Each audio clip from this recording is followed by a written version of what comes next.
Hey guys, good evening. कैसे हैं आप सब लोग? बहुत बहुत स्वागत है आप सभी लोगों का मेरे यूट्यूब चैनल जयेश भंडारी पर। तो बच्चे लोगों, जैसा आप लोग जानते हो, जनवरी 26 के लिए इस वक्त में हम लोग लगातार रिवीजन्स पे बात कर रहे हैं और रिवीजन सीरीज में आज का जो हमारा टॉपिक है वो है शेयर कैपिटल। सेक्शन नंबर काम करते हैं बच्चे लोगों 43 से लगा करके 70, और एक और सेक्शन 72 भी इसके साथ पढ़ा जा सकता है नॉमिनेशन का। और 71 जो है वो हमारा डिबेंचर्स का है, उसके लिए हम लोग सेपरेटली बात करने वाले हैं।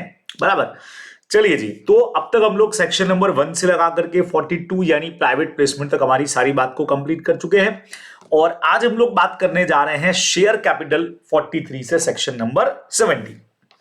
चलिए जी, तो फटाफट से बच्चे लोगों बात को स्टार्ट करूंगा। बढ़िया तरीके से हम लोग तैयारी करते हैं इसकी।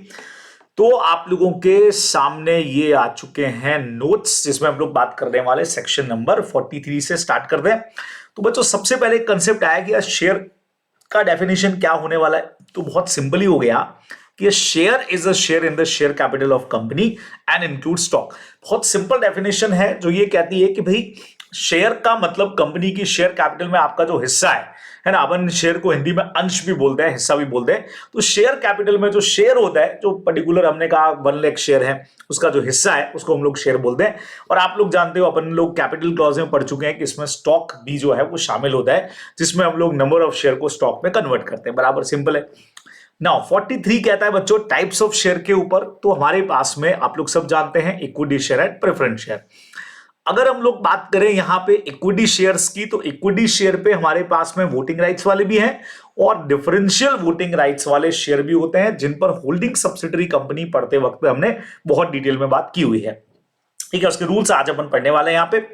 नाउ प्रेफरेंस शेयर्स जो होंगे वो शेयर्स हो गए जो हमारे, बट ऑब्वियस है इक्विटी शेयर्स नहीं है।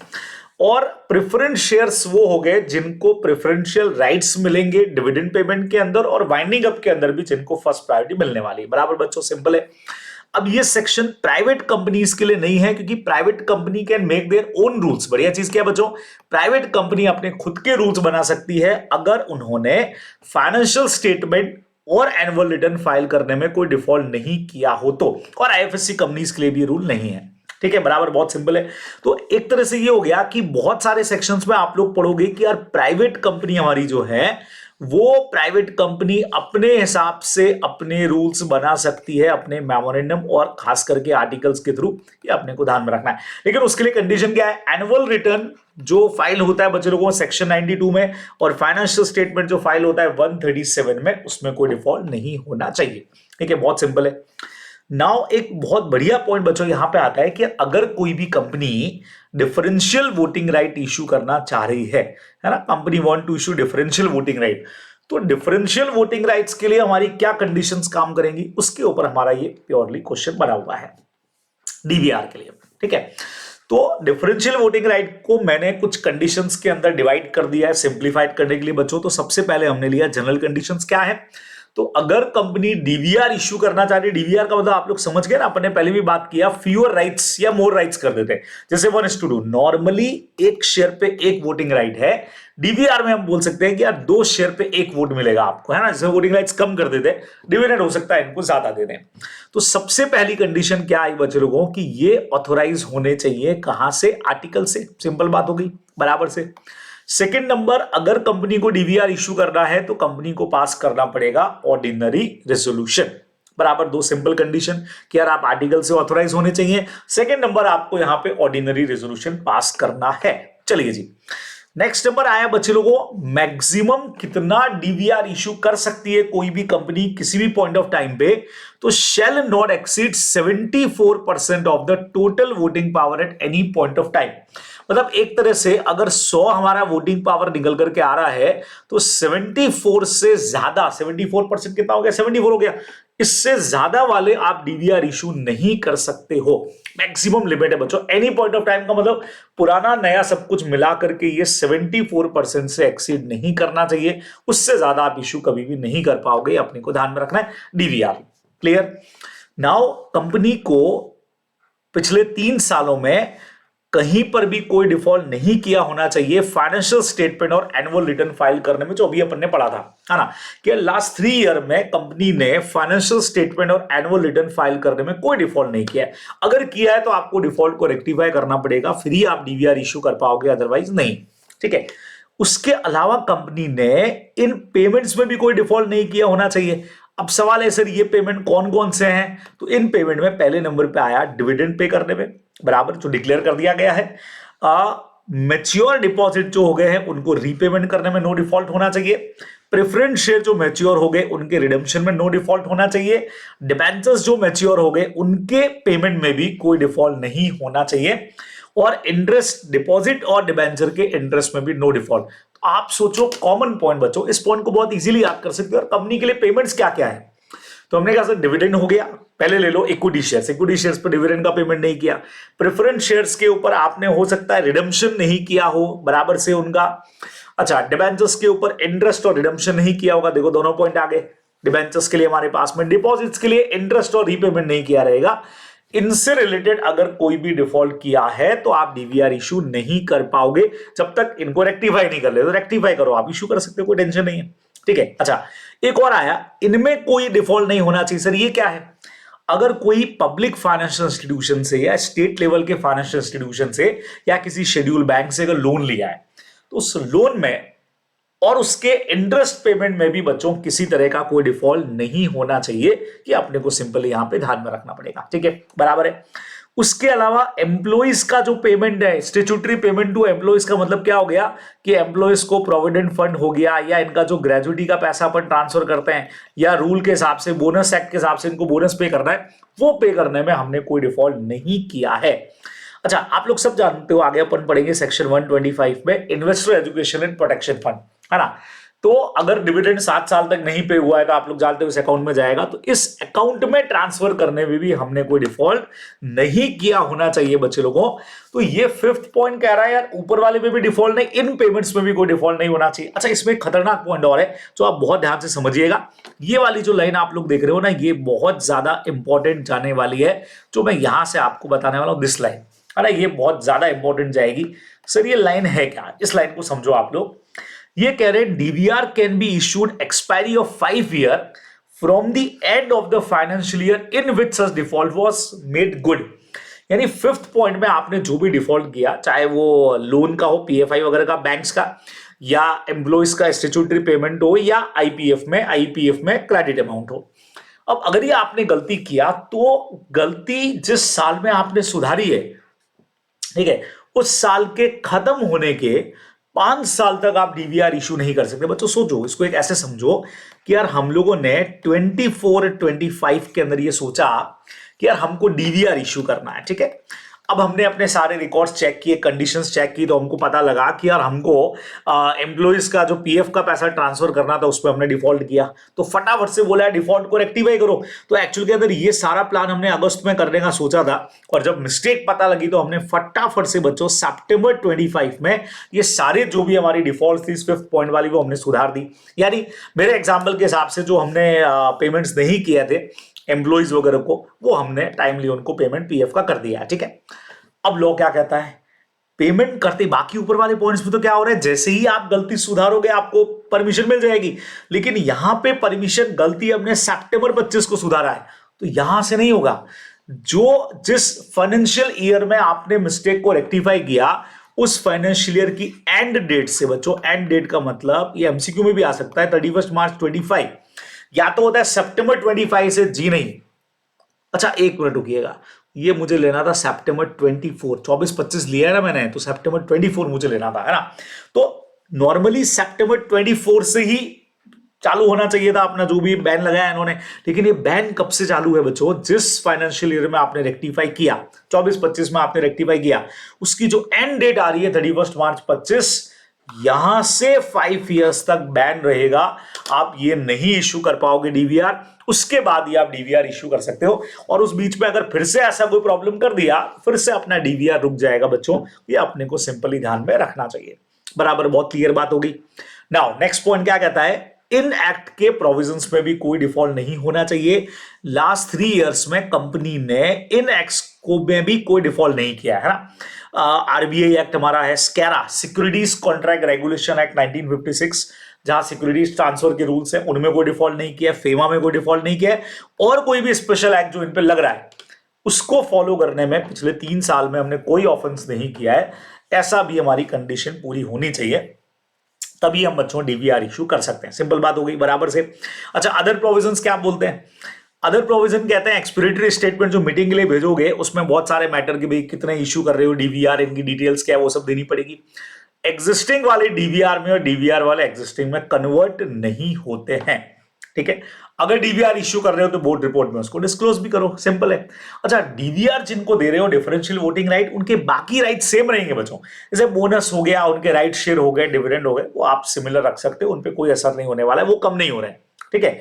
और एक रजिस्टर जो हम सेक्शन 88 में मेंटेन करते हैं अलग से होता है बच्चों, जिसका नाम है रजिस्टर ऑफ मेंबर, उसमें अपने को इनका डिटेल डीवीआर पे जो आपने इशू किए शेयर होल्डर जो भी बने उनका डिटेल लिखना पड़ेगा, ये अपने को ध्यान में रखना है, बराबर, बहुत सिंपल है, कोई टेंशन ही नहीं है इसके अंदर। तो ये डीवीआर की कंडीशंस पे आप लोगों को क्वेश्चन थोड़ा सा प्रॉपर तरीके से पढ़ करके जाना चाहिए, कई बार ये एग्जाम में क्वारी हो जाता है, एमसीक्यू बेस पे भी आ सकता है, ठीक है। अच्छा, प्रेफरेंशियल में आपको पहले ही कह चुका हूं बच्चों, प्रेफरेंशियल राइट्स रखेंगे, डिविडेंड इनको लाइफ टाइम में हमेशा पहले मिलेगा, और वाइंडिंग अप के टाइम पे भी इनको पैसा पहले मिलेगा, they are called simply preference shares, जो अपने को ध्यान में रखना है, क्लियर। अब मैंने 44 45 वैसे तो मैंने नॉन एप्लीकेबल लिखा है, इनको एक बार जरूर देख सकते हैं आप। 44 वाला सेक्शन कहता है कि जो भी फिजिकल शेयर्स होंगे बच्चों तो उस शेयर का नंबरिंग होगा, है ना। जैसे मुझे सर्टिफिकेट मिलेगा और मेरे पास 100 शेयर है तो नंबरिंग होगा कि यार मेरे पास हो सकता है 201 से लगा करके 301 तक के शेयर से, ऐसा नंबरिंग होना चाहिए। 45 कहता है कि अगर आपने डीमेट अकाउंट में शेयर्स ले रखे हैं तो फिर सारी मेंटेन जो रिकॉर्ड्स करेगा वो डिपॉजिटरी करने वाला है, उन पर ये प्रोविजंस एप्लीकेबल नहीं होते हैं, सर्टिफिकेट वाले, ये अपने को सिंपल नॉर्मल सेक्शंस बच्चों ध्यान में रखना है, ठीक है। फिर हमारे पास में एक पॉइंट आया बच्चे लोगों, शेयर सर्टिफिकेट का। शेयर सर्टिफिकेट का क्या सीन है? बहुत सिंपल कंसेप्ट है बच्चों, अगर फिजिकल फॉर्म में शेयर्स हैं तो ओके भाई, कंपनी बकायदा सर्टिफिकेट इशू करेगी अपने मेंबर्स को, ठीक है। उसमें कंपनी का कॉमन सील आ सकता है अगर है तो, कॉमन सील नहीं है तो आप लोग जानते हो 2 डायरेक्टर साइन करेंगे, और अगर कंपनी सेक्रेटरी है तो फिर एक कंपनी सेक्रेटरी और एक डायरेक्टर का साइन होने वाला है, अपने को पता है, अब पुराना कंसेप्ट है, ठीक है। कंपनी बकायदा इसके लिए बोर्ड रेजोल्यूशन पास करेगी, जो सर्टिफिकेट बनेगा उसमें उस बंदे का नाम भी स्पेसिफाई करना है जिसके फेवर में इश्यू कर रहे हो, ठीक है। शेयर सर्टिफिकेट का सारा डिटेल रजिस्टर ऑफ मेंबर जो अपन सेक्शन 88 में मेंटेन कर रहे थे उसके अंदर आ जाएगा। ये इस बात का प्रेमा फेसी एविडेंस होगा कि अगर शेयर सर्टिफिकेट पे मेरा नाम लिखा हुआ है तो इस बात का प्रेमा फेसी एविडेंस है कि I M share holder of the company, simple है, ठीक है। ये देखो, अगर डिपॉजिटरी में आपने होल्ड करके रखे हुए हैं तो जो डिपॉजिटरी के पास लिस्ट है वो इस बात का प्रेमा फेसी एविडेंस होगी कि is a member of company, share holder of company, ये अपने को ध्यान में रखना, खत्म, ठीक है। छोटे छोटे पोर्शन है बच्चों। ना एक पॉइंट हमारे पास में आता है sir, what is duplicate share certificate, ये क्या होता है? देखो, डुप्लीकेट शेयर सर्टिफिकेट का सीधा कंसेप्ट है बच्चों, अगर हमारा ओरिजिनल सर्टिफिकेट जो है वो लॉस्ट या डिस्ट्रॉय हो गया, लॉस्ट हो गया, डिस्ट्रॉय हो गया, ठीक है, या हो सकता है कट फट गया, तो पहले अपन पढ़ते हैं लॉस्ट हो गया तो क्या करना पड़ेगा, डुप्लीकेट चाहिएगा। उसके लिए हमको सबसे पहला काम बच्चे लोगों, बट ऑब्वियस है कि हम यहाँ पे कंपनी को अप्लाई करने वाले हैं, है ना।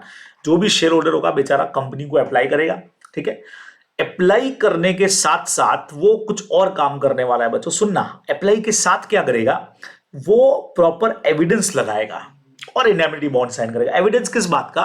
कि उसका जो शेयर सर्टिफिकेट है वो खो गया है, तो एप्लीकेशन के साथ एफआईआर का कॉपी लगाओ ना, आपकी एसेट खोई, आपके इन्वेस्टमेंट खोए, तो सबसे बढ़िया चीज क्या है, एफआईआर का कॉपी लगाओ भाई। प्लस बच्चों साथ में जो भी फीस लगेगी नए सर्टिफिकेट की 50 रुपया पर सर्टिफिकेट के हिसाब से, वो अटैच करना पड़ेगा। अच्छा, चूंकि खो गया है तो कंपनी खुद क्या करेगी, चेक करेगी, तो कंपनी जो इन्वेस्टिगेशन करेगी बच्चों आउट ऑफ पॉकेट एक्सपेंसेस, वो भी मेंबर ही डिपॉजिट करेगा, तो plus out of pocket expenses भी हमको कंपनी के पास में जमा कर रहे हैं। तो आज अगर मेरे पास में शेयर सर्टिफिकेट अगर खो गया है तो मुझे कंपनी को एप्लीकेशन देना है, साथ में इस बात का प्रूफ देना है कि खो गया है तो एफआईआर का कॉपी, प्लस नए सर्टिफिकेट का फीस लगाना है, प्लस कंपनी का जो एक्सपेंडिचर हो रहा है जो चेक करने में कंपनी हो सकता है न्यूज़पेपर के अंदर एडवर्टाइजमेंट दे दे कि शेयर्स खो गए and we will issue new certificate if any person have objection contact with us, ऐसा कुछ एडवर्ट भी दे सकती है। तो वो जो कर रहे हैं उसको भी अपने को, उसका खर्चा भी अपने को साथ में लगाना है। ठीक है, हमने सब कुछ भेज दिया।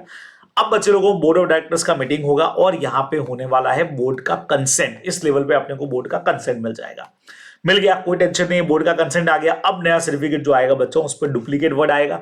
ठीक है, आइदर रबर स्टैम्प हो सकता है, पंच हो सकता है, कैसे भी करें, उस पर एक लिखा हुआ रहेगा बच्चों की डुप्लीकेट है बराबर, लेकिन वैल्यू उसकी वही है जो ओरिजिनल की तरह से है। और इस डुप्लीकेट वाले की भी जो सारी डिटेल है वो हम एक अलग से रजिस्टर मेंटेन होता है उसमें लिख देंगे, जो कंपनी के रजिस्टर्ड ऑफिस पे होता है कि इनको हमने डुप्लीकेट शेयर सर्टिफिकेट इशू किया, खत्म काम। तो ये पूरा प्रोसेस है बच्चों। अब सोचो यही वाला चीज अगर लॉस्ट होने की जगह कट फट गया है तो प्रोसीजर में से क्या कुछ कम हो जाएगा बच्चों। देखना, मैंने यहां पे लिखा है in case of certificate turn out या वॉर्न आउट हो गया, कट फट गया है कहीं से, तो पहला काम ये करो कि यार एप्लीकेशन लगाओ और पुराना सर्टिफिकेट हैंड ओवर कर दो बच्चों। पुराना सर्टिफिकेट हैंड ओवर करना है और कुछ पॉइंट जो ऊपर वाले पड़े वो सेम लगेंगे, बाकी के गायब हो जाएंगे। सी, ई और एफ लग रहा है बच्चों, मतलब अगर यहां से यहां इस प्रोविजन को शिफ्ट करूं तो एक तो सी वाला पॉइंट लग रहा है, ई लग रहा है और एक एफ लग रहा है। सर एक ही नहीं लग रहा है, नहीं लग रहा है। अगर पुराना जमा करवा के नया इश्यू कर रहे हैं तो बोर्ड का कंसेंट उस कैटेगरी में अपने को नहीं चाहिए बराबर से। खोया ही नहीं है तो एविडेंस देने का सवाल ही नहीं है, ये भी नहीं चाहिए बच्चे लोगों बराबर। बहुत सिंपल काम है, आप लोग जानते हो कि मुझे प्रॉपर एविडेंस देने की जरूरत ही नहीं है भाई, सीधी सी बात है। अच्छा, फीस तो लगेगी अभी भी, आउट ऑफ पॉकेट एक्सपेंसेस भी नहीं लगने वाले हैं बराबर, बहुत सिंपल है।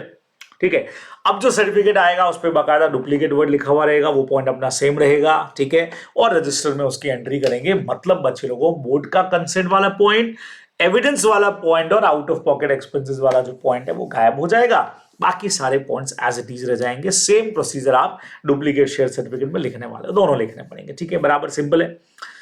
अगर किसी ने फ्रॉडुलेंट तरीके से इश्यू कर दिया बच्चे लोगों तो फाइन है minimum 5 times of the face value बराबर से। अगर फ्रॉडुलेंट इशू किया इन चीजों का तो फाइन लगने वाला है भाई यहां पे, तगड़ा वाला। ठीक है, एक मिनट, किधर गया भाई, हाँ जी।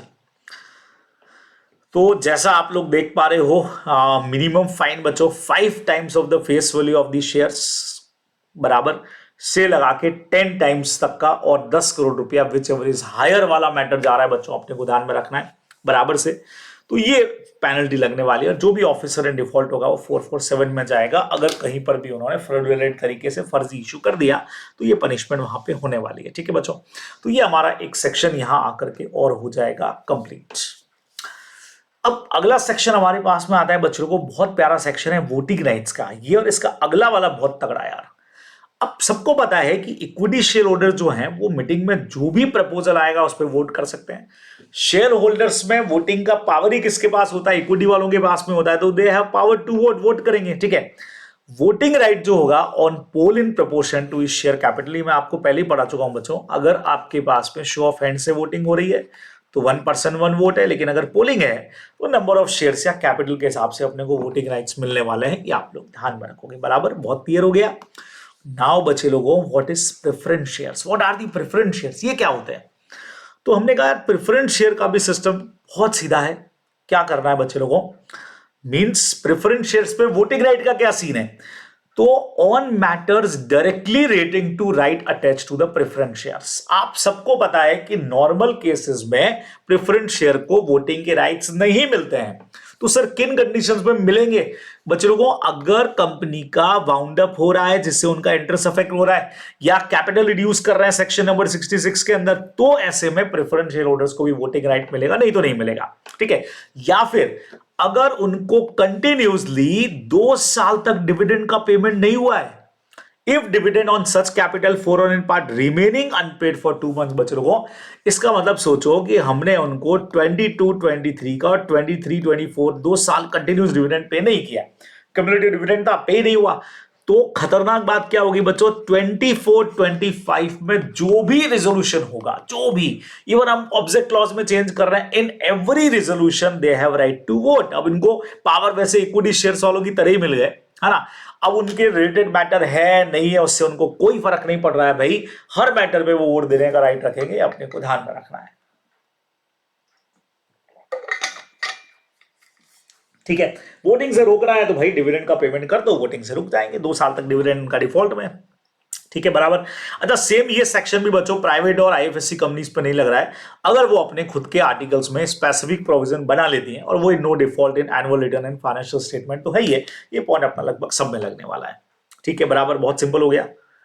नाउ बच्चे लोगों, एक बहुत प्यारा सेक्शन आ रहा है, वो है हमारा section number 48, variation of rights of share holder. प्यारा पॉइंट है, शानदार पॉइंट है। अब क्या करना है बच्चों, इसमें हम क्या कर रहे हैं कि the right attach to the share of any class may be varied, यानी हम शेयर होल्डर्स के जो राइट्स हैं, पर्टिकुलर वोटिंग राइट्स, उनमें चेंज कर रहे हैं। तो अगर आप चेंज कर रहे हो तो उसके लिए करना क्या पड़ेगा, इन्होंने लिखा है कि या तो रिटर्न कंसेंट ले लो मेंबर्स का, कम से कम 3/4 का, नहीं तो एसआर पास कर दो। हमने कहा सर एक ही तो बात है, देखो अगर आप एसआर पास करते हो तब तो अपने को मीटिंग बुला करके करना पड़ेगा, ये आप देख सकते हो, बात तो वही है। एसआर में भी 75% चाहिए और 3/4 भी 75% होता है, लेकिन अगर एसआर पास करोगे तो सेपरेट मीटिंग बुलानी पड़ेगी आपको उनकी। अगर रिटर्न कंसेंट ले रहे हो तो घर से ही हो जाएगी, मीटिंग बुलाने की जरूरत नहीं है, तो जैसा चाहे कंपनी कर सकती है, लेकिन उसके लिए करना क्या पड़ेगा पहले वो देखो। सबसे पहले कंपनी ये चेक करेगी कि कंपनी के आर्टिकल्स इसकी परमिशन देते हैं या नहीं देते हैं, memorandum article, if provision of such variation is content in the memorandum और आर्टिकल्स, उसमें है कि नहीं है परमिशन। अगर मेमोरेंडम आर्टिकल में कुछ भी नहीं है तो हम देखेंगे बच्चों इशू की टर्म्स क्या कहती है, उनमें किसी तरह का कोई रेस्ट्रिक्शन तो नहीं है, बराबर। यानी कंपनी इस लेवल पे, जब कंपनी चाह रही है कि यार हम लोग क्या करेंगे बच्चे लोगों, कंपनी चाह रही है हम लोग वेरिएशन लेकर के आएंगे इन वोटिंग राइट्स। ठीक है, पर्टिकुलर कोई टाइप के शेयर होल्डर्स हैं, उनके वोटिंग राइट हमको वेरिएशन करने, हमको चेंज करना है। तो सबसे पहले बच्चे लोगों फर्स्ट स्टेप जो लिया जाता है यहां पे, वो समझिएगा आप लोग, हम लोग चेक करते हैं यार कंपनी का मेमोरेंडम और आर्टिकल क्या कहता है। ठीक है, अब मेमोरेंडम और आर्टिकल में बच्चे लोगों दो बातें हो सकती हैं, अगर हमने प्रोहिबिटेड कर रखा है, हो ही नहीं सकता है भैया, नहीं करेंगे, तो फिर बच्चों भूल जाओ, फिर पॉसिबल ही नहीं, खत्म, प्रोसेस आगे जाएगा नहीं जब तक मेमोरेंडम आर्टिकल्स को ऑल्टर नहीं करते हो, गया। बाई चांस अच्छा उसमें यस लिखा हुआ है तब तो टेंशन ही नहीं है। प्रॉब्लम क्या है कि मेमोरेंडम आर्टिकल में हमने इससे रिलेटेड कोई प्रोविजन बनाया ही नहीं है कि वेरिएशन कर सकते कि नहीं कर सकते। अगर प्रोविजन नहीं बनाया बच्चों तो फिर देखा जाएगा इशू की टर्म्स क्या है, समझ रहे हो मेरी बात को। अगर प्रोविजन नहीं है तो हमको इशू की टर्म्स देखनी पड़ेंगी। अब इसमें भी दो बातें हैं बच्चों, अगर इसमें जो इशू की टर्म्स है उसके अंदर अगर किसी तरह का कोई अगर बैन लगा हुआ है ना, उसमें भी प्रोहिबिटेड किया हुआ है, प्रोहिबिटेड कि नहीं कर सकते हो, तो फिर नहीं होगा। लेकिन अगर इशू की टर्म्स में या तो हां लिखा हुआ है या कोई भी प्रोविजन नहीं है बच्चे लोगों, प्रोविजन है ही नहीं, हमने उस पर भी कुछ रेस्ट्रिक्शन नहीं लगाया, तो उस केस के अंदर कंपनी क्या कर सकती है, company can do, company variation कर सकती है। समझ रहे हो आप मेरी बात को, है ना। तो दो कंडीशंस हो गई, मेमोरेंडम और आर्टिकल्स में अगर कोई प्रोविजन नहीं है तो हम इशू की टर्म्स देखेंगे, उसमें अगर प्रोहिबिशन है तो बात खत्म, अगर कोई प्रोविजन नहीं है तो company can do this, company बहुत आराम से वेरिएशन कर सकती है। ठीक है, अच्छा सर वेरिएशन कैसे करना है अगर कर सकती है, तो अभी तो बताया, या तो 3/4 ऑफ मेंबर्स का 3/4 ऑफ रिटर्न कंसेंट ले लो भाई बराबर से, और या फिर एसआर पास कर लो आप इन जनरल मीटिंग, दोनों में से कोई भी एक काम आप कर लो। तो ये काम अगर आप कर लेते हो तो आप बिल्कुल बिंदास, कोई टेंशन नहीं है, आप वेरिएशन कर सकते हो। ठीक है, तो क्वेश्चन ऐसे ही बना बच्चों कि कंपनी के पास 10% वाले शेयर है और कंपनी उनको बढ़ा के 12% के वोटिंग राइट, जो भी वोटिंग राइट चेंज करना चाह रही है वो कंपनी करना चाह रही है, तो अपने को प्रोसेस फॉलो करना है। एक और काम करना पड़ेगा, अगर इनके वोटिंग राइट चेंज करने से कोई और शेयर होल्डर के वोटिंग राइट्स पे भी इंपैक्ट आ रहा है, अदर क्लास पे भी तो इंपैक्ट आएगा, इनके बढ़ेंगे तो हो सकता है किसी के कम हो रहे हो, तो उनकी भी मीटिंग बुला करके उनका भी 3/4 कंसेंट लेना है वोटिंग्स का, बराबर समझ रहे हो बच्चों। उनका भी वही सेम कंसेप्ट है, शेयर होल्डर्स के 3/4 का कंसेंट उधर भी लेना पड़ेगा, अगर इसका इंपैक्ट और किसी शेयर होल्डर के राइट्स पे पड़ रहा है तो ये अपने को करना है। अब सर जो लोग एग्री नहीं किए उनका क्या करना है, तो डिसेंडिंग वालों को पैसा देकर रवाना नहीं करेंगे बच्चों। डिसेंडिंग वालों के पास एक राइट है कि वो ट्रिब्यूनल के पास में जाके कंप्लेन कर सकते हैं कि सर प्लीज इस वेरिएशन को कैंसिल करिए। अगर वो गए तो कितने लोग होने चाहिए बच्चों, जिनके पास में कम से कम 10% ऑफ द इशूड शेयर हो। बच्चों सुनना, ऐसे हर कोई आदमी उठ के नहीं जाएगा। हाँ, कोई भी आदमी जा सकता है। अगर अकेले किसी के पास सिर्फ 10% हो तो अकेला भी जा सकता है। मेरे कहने का मतलब है इशूड शेयर का अगर एटलीस्ट आपके पास 10% है ना, जैसे मान लीजिए इशूड शेयर हमारे 50,000 के, मैंने क्वेश्चन इस पे करवा रखा है रेगुलर क्लास के अंदर भी, अपने क्वेश्चन बैंक में भी दे रखा है, उस पर 10% यानी 5,000 आपके पास में हो तभी आप जा सकते हो इशूड शेयर, जिसके पास में उससे कम वाला नहीं जा सकता। अगर चला गया, अच्छा कितने दिन में जाना है, जब भी ऊपर वाला जो रेजोल्यूशन पास किया था रिटर्न कंसेंट वाला और एसआर वाला, वहां से 21 डेज के अंदर अंदर आप अपनी एप्लीकेशन जो है वो लगा सकते हो। कि अपने को ध्यान में रखना, डिसेंडिंग शेयर होल्डर लगा सकता है ट्रिब्यूनल के पास में, ठीक है। अच्छा, एप्लीकेशन को एक लगा सकता है, सबके बिहाफ पे सब लगा सकते हैं। और जब तक ट्रिब्यूनल का रिजल्ट फाइनल नहीं होता है तब तक वेरिएशन नहीं होता। एक तरह से जब तक एप्लीकेशन लगे तो वेरिएशन होल्ड पे चला जाएगा जब तक ट्रिब्यूनल का डिसीजन नहीं आता है। और जो भी ट्रिब्यूनल का डिसीजन आएगा बच्चों फाइनल होगा। अगर उन्होंने हाँ में बोला कि हाँ परमिशन है तो करना पड़ेगा, और अगर मना कर दिया कि नहीं भाई नहीं कर सकते हो वेरिएशन तो नहीं होगा। ये अपने को ध्यान में रखना चाहिए। तो बहुत प्यारा सेक्शन है बच्चे लोगों 48 वाला, जो मैंने आपको पूरा एक्सप्लेन कर दिया है। और फिर अगर चेंज होता है तो ट्रिब्यूनल के ऑर्डर का कॉपी हम आरओसी को 30 डेज में भेज देंगे। जो हमारा एक सिंपल सा प्रोसेस है वो अपन फॉलो करेंगे। ये आप लोग इधर ध्यान में रखने वाले हो बराबर। तो आई थिंक बहुत सिंपल है, बहुत इजीली हो जाएगा। नाउ सर क्या है अगला सेक्शन बच्चे लोगों, बहुत छोटा सा प्यारा सा नन्ना मुन्ना सा सेक्शन है। 49 वाला सेक्शन कहता है कि company a call is demanded by the company on its shareholder to pay the whole or part of the balance remaining unpaid। Call किसको कहते हैं आप लोग सब जानते हो। कॉल जब भी मंगवाई जाएगी तो सेम क्लास पे यूनिफॉर्म बेसिस पे। Sir what is the meaning, देखो हमारी कंपनी में इक्विटी शेयर है बच्चे लोगों, जो 10 रुपए वाले भी हैं और इक्विटी शेयर 100 रुपए वाली भी है मान लो, तो ये क्लास अलग अलग हो गए इनके, है ना, डिफरेंट क्लास के शेयर हो गए। अब जैसे ये वाले शेयर्स आपने मंगवाए हैं तो इन पे आप मान लो कॉल का पैसा मंगवा रहे हो बच्चों, तो सबसे जैसे 5 रुपए मंगवाना है तो सारे शेयर होल्डर से 5 ही मंगवाओगे। ऐसा नहीं कुछ से 3 मंगवाया, किसी से 2 मंगवाया, किसी से 1 मंगवाया ना भाई, जो भी होगा वो सबके लिए बराबर रहेगा अनपेड अमाउंट में। ये अपने को ध्यान में रखना है। बराबर मंगवा सकते हो लेकिन यूनिफॉर्म का मतलब सिमिलर ही होनी चाहिए, ठीक है। फिर क्या बोला है, अगर कोई शेयर्स का मान लो सेम नॉमिनल वैल्यू हो लेकिन अगर different amount have been paid up है तो उनको फिर हम एक कैटेगरी में नहीं डालेंगे। कई बार क्या होता है बच्चों, मैंने तो 10 और 100 लिया, इक्विटी शेयर दोनों 10-10 रुपए के, दो कैटेगरी हमने बना रखी है, 1 कैटेगरी सेकंड कैटेगरी है, भले इनका नॉमिनल वैल्यू सेम है। इसमें हमने अब तक बच्चों 6 रुपया मंगवाया, इसमें अब तक 3 रुपया मंगवाया, तो इनको अलग अलग कैटेगरीज ही माना जाएगा और इन पे अलग अलग आप कॉल कर सकते हो। ये अपने को ध्यान में रखना है। सिंपल सा हमारा पॉइंट है कॉल का, ठीक है। Now what is calls in advance, भाई ये क्या है। Company can accept if authorise by the articles, बराबर है, बहुत सिंपल है। कंपनी का अगर आर्टिकल्स परमिट करें तो कंपनी क्या कर सकती है बच्चे लोगों, कंपनी के आर्टिकल्स अगर परमिशन दें तो कंपनी बकायदा कॉल्स इन एडवांस एक्सेप्ट कर सकती है, मना नहीं है, ठीक है। और कंपनी जितना भी अमाउंट रिमेनिंग है 10 का शेयर है, हमने 6 मंगवाए थे, किसी ने पूरे 10 दे दिए और इस पर कंपनी बकायदा इंटरेस्ट पे करती है। आप लोग सब जानते हो कॉल्स इन इंटरेस्ट पे कितना होता है बच्चों, कॉल्स इन एडवांस पे 12% पर एनम और कॉल्स इन एरियर पे 10% पर एनम का टेबल एफ के हिसाब से, ठीक है। और कॉल्स इन एडवांस से आपको इंटरेस्ट जरूर मिल जाएगा लेकिन बच्चों एक्स्ट्रा डिविडेंड या एक्स्ट्रा एडिशनल वोटिंग राइट अगर लेना चाह रहे हो तो वो कुछ भी मिलने वाला नहीं है। सिंपल सी बात हो गई, खत्म, बराबर। 51 क्या कहता है, paid up payment of dividend in proportion the amount। बच्चों a company if so authorized by the article paid dividend in proportion to the amount paid up। जैसे मेरे पास में बच्चों कंपनी के 10,000 शेयर है एट द रेट ऑफ 10, है ना, 1 लाख रुपए के शेयर्स होते हैं। अच्छा, कंपनी ने अब तक इस पे 6 रुपया ही कॉल किया, मतलब 60,000 का, तो अगर कंपनी 10% का डिविडेंड डिक्लेयर करती है तो मुझे ये 60,000 पे मिलने वाला है, बराबर। समझे आप मेरी बात को।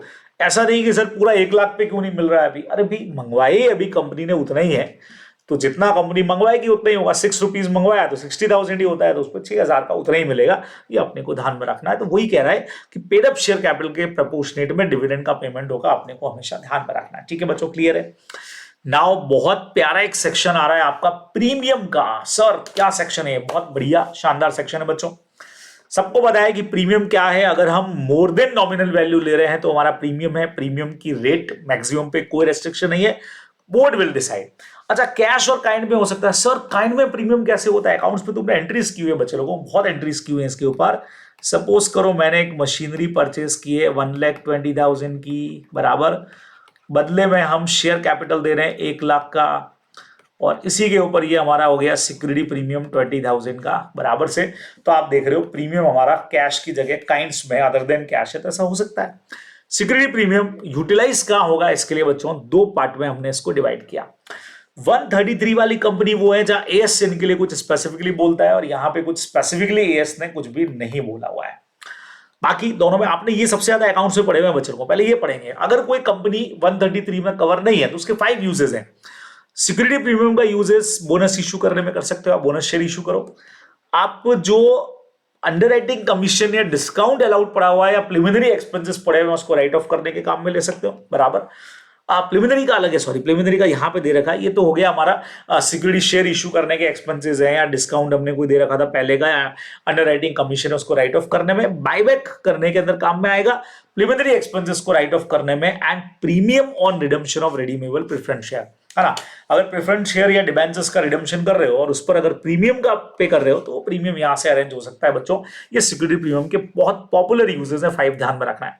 लेकिन अगर कंपनी 133 में है तो उसके लिए एक तो बोनस शेयर के यूज में आएगा, एक ये राइटिंग ऑफ कमीशन यूज में आएगा, और बायबैक के काम में आएगा, ठीक है। 3 उसके लिए कहां पे यूज नहीं हो सकता है बच्चे लोगों, एक तो प्रिलिमिनरी एक्सपेंसेस वाला पॉइंट आप उधर नहीं देख रहे हो, और एक लास्ट वाला 4th और 5th वाले जो 2 पॉइंट है वो उधर नहीं लग रहे हैं। स्टार्टिंग तीनों वाले पॉइंट चाहे कंपनी 133 में कवर हो तो भी आ रहा है, नहीं कवर हो तो भी आ रहा है बच्चों, अपने को ध्यान में रखना है। तो बहुत प्यारा सेक्शन है 52 का। Now 53 share issue at discount. Sir discount पे शेयर इशू हो सकता है यार, बिल्कुल हो सकता है, बिंदास हो सकता है। देखो क्या लिखा है सर, डिस्काउंट तो प्रोहिबिटेड है। अरे पढ़ेंगे ना, कहां हो सकता है बता रहा हूं। Issue of share of discount is prohibited, बच्चे लोगों बिल्कुल नहीं, मना है, प्रोहिबिशन है। सर अभी तो आपने बोला था हो सकता है, बेटा आगे लिखा हुआ है except by issue of sweat equity share. समझे आप मेरी बात को, यानी स्वेट इक्विटी शेयर जो आगे भी अपन पढ़ने वाले हैं इसमें ही शेयर ऐसे हैं जो डिस्काउंट पे इशू हो सकते हैं। अदरवाइज नाउ टाइम डिस्काउंट पे शेयर इशू करना प्रोहिबिटेड है। अगर कर दिया तो इट शैल बी वॉइड हो जाएगा, अपने को ध्यान में रखना है बराबर से। क्लियर हो गया। नाउ कंपनी में issue shares at a discount if creditor to creditor when its डेब्ट is converted into share in pursuance. बच्चों सुनना, अब कंपनी कई बार अगर अपने डेप्ट को शेयर्स में कन्वर्ट कर रही है बच्चों, 1,20,000 के शेयर हम दे रहे हैं, डेप्ट तो 1 लाख का ही था, तो हमने 20,000 के डिस्काउंट पे इनको इश्यू कर दिया है बराबर की। ले लो भाई 1,20 के शेयर आप 1 में ले लो, कर सकते हैं, दे सकते हैं डिस्काउंट पे। किनको? अपने क्रेडिटर्स को, डिबेंचर होल्डर्स को, डेप्ट को आप कह सकते हो। लेकिन उसके लिए कंपनी को बाकायदा एक लीगल प्लान बनाना पड़ेगा, डेप्ट की रिस्ट्रक्चरिंग स्कीम होगी, और आरबीआई जैसा डायरेक्शन दे उसके हिसाब से होगा बच्चों, नहीं तो नहीं होगा। मतलब स्पेसिफिकली इसके लिए आरबीआई परमिशन देगा, बाकायदा एक लीगल प्लान बनेगा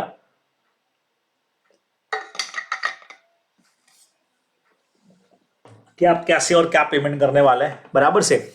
उसके अलावा अपने को आरबीआई का बाकायदा आरबीआई रेगुलेशंस इसके अंदर काम करेंगे बच्चों, तभी अपन ये कर पाएंगे, अपने को ध्यान में रखना है बराबर। बहुत सिंपल हो गया। तो ये हमारा डिस्काउंट का एक छोटा सा बढ़िया सा सेक्शन है जो हम लोगों ने रिवाइज कर लिया। नाउ बच्चे लोगों एक सेक्शन हमारे पास और बहुत बढ़िया आता है, वो है सेक्शन नंबर 54, साथ में 2 क्लॉज 88 में डेफिनेशन है स्वेट इक्विटी की। तो स्वेट इक्विटी शेयर सबको नॉलेज में है कि स्वेट इक्विटी शेयर्स क्या चीज है। मींस इक्विटी शेयर्स जो कंपनी इश्यू करती है, किसको इश्यू करती है बच्चे लोगों? कंपनी इश्यू करती है अपने एम्प्लॉइज को, डायरेक्टर्स को, ठीक है। ये डिस्काउंट पे, अभी अपने डिस्काउंट में पढ़ा था, ये डिस्काउंट पे इश्यू हो सकते हैं या अदर देन कैश भी इश्यू हो सकते हैं। किस चीज के बदले में? Providing know how. अगर किसी एम्प्लॉय या डायरेक्टर के पास कोई टेक्निकल नॉलेज है, उसने हमसे शेयर की, तो कोई इंटेलेक्चुअल प्रॉपर्टी राइट्स उनके पास में, जैसे कॉपीराइट या पेटेंट, वो हमने एक्वायर किया, तो या कोई भी ऐसी चीज जिससे वो कंपनी में वैल्यू एडिशन दे रहे हैं ना। What is the meaning of value addition? Any idea which is beneficial for the company, अगर वो उन्होंने प्रोवाइड किया और हम उनको शेयर्स दे रहे हैं बच्चों, तो स्वेट इक्विटी के नाम से दे सकते हैं। एम्प्लॉय का यहां पे मतलब क्या होगा? जो इंडिया में या इंडिया के बाहर काम कर रहा हो, ठीक है, या ऐसा बंदा जो होल टाइम डायरेक्टर हो, ठीक है, और ऐसा एम्प्लॉय या डायरेक्टर जो ऊपर अपन पढ़ रहे हैं, मतलब परमानेंट एम्प्लॉय चाहिएगा, चाहे इंडिया में हो चाहे इंडिया के बाहर हो, डायरेक्टर भी जो होल टाइम डायरेक्टर हो, और ये एम्प्लॉय या डायरेक्टर उस कंपनी के अलावा उसकी सब्सिडरी या होल्डिंग कंपनी का भी हो सकता है बच्चों। सुनना, यानी एक कंपनी अगर यहां है तो वो अपनी होल्डिंग कंपनी के डायरेक्टर और एम्प्लॉय को भी स्वेट इक्विटी शेयर इश्यू कर सकती है और अपनी सब्सिडरी कंपनी के डायरेक्टर और एम्प्लॉय को भी स्वेट इक्विटी शेयर इश्यू कर सकती है, उसके लिए परमिसिबल है, ये अपने को ध्यान में रखना है। ठीक है बच्चों, क्लियर पॉइंट है। नाउ एग्जाम में कंडीशंस बहुत पूछी जाती हैं, तो कंडीशंस वाला पॉइंट बढ़िया तरीके से देखिएगा। सबसे पहले शेयर्स कैसे होने चाहिए, should be of class of share already issued, जैसे आपने पहले इशू कर रखे हैं बिल्कुल वैसे होने चाहिए। सेकेंड नंबर, कंपनी को इसके लिए एसआर पास करना पड़ेगा, स्पेशल रिजोल्यूशन चाहिएगा बच्चे लोगों, बराबर, बहुत सिंपल है। Now must be allowed within 12 month from the date of SR, यानी एसआर पास किया उसके 12 महीने के अंदर अंदर आपको स्वेट इक्विटी शेयर इशू कर देना चाहिए। अच्छा, जो रेजोल्यूशन पास करोगे तो मेंबर लोग को बताना पड़ेगा कि भाई कितने नंबर ऑफ शेयर्स हैं, करंट उनकी मार्केट प्राइस क्या है, आप कितना कंसिडरेशन अगर ले रहे हो तो कितना ले रहे हो, डिस्काउंट पे दे रहे हो और किनको दे रहे हो, कौन कौन से डायरेक्टर से एम्प्लॉय से, इसका पूरा डिटेल बना के हम मेंबर्स को भेजेंगे रेजोल्यूशन पास करने से पहले। अब एक बच्चों बहुत शानदार पॉइंट आ रहा है, मैक्सिमम कितना आप स्वेट इक्विटी इशू, जैसे अपने डीवीआर पढ़ा था 74%, वैसे यहां पे भी है, तो 15% of the existing paid up share capital in a year.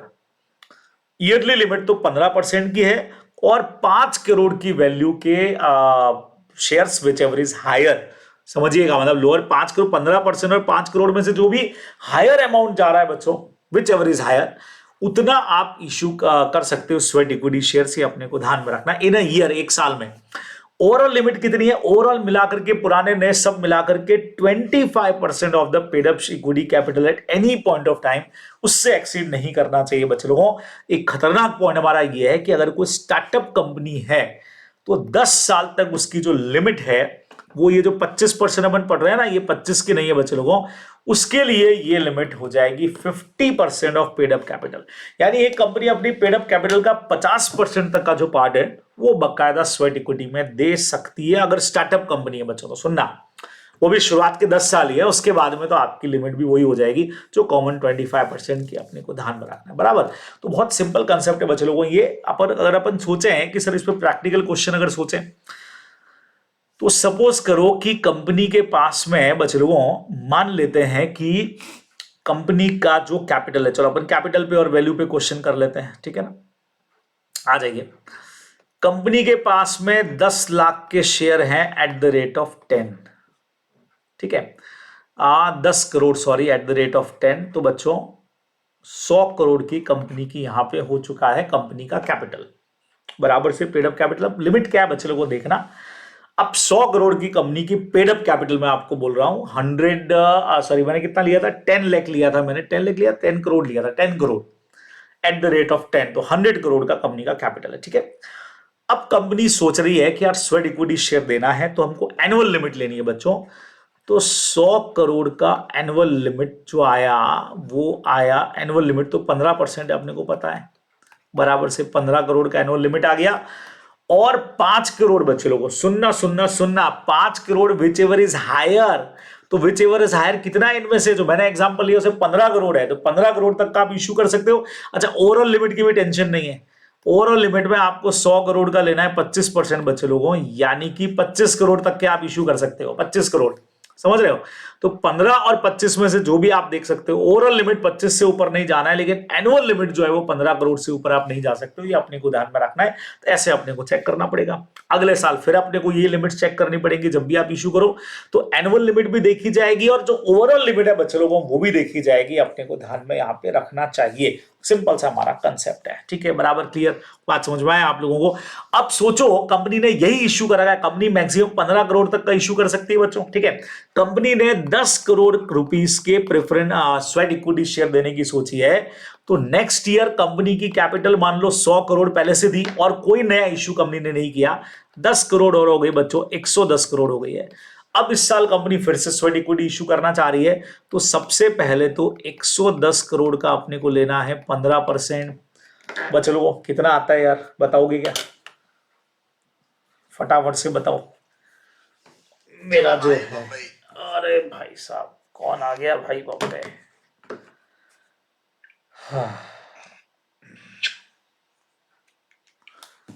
हाँ जी, चलिए इसको मैं कर लेता हूं यहां पे। हाँ 110 का हमने कर दिया बच्चे लोगों 15%, तो ये आता है 16.5 करोड़। ये सब रुपीज में कर रहा हूं मैं।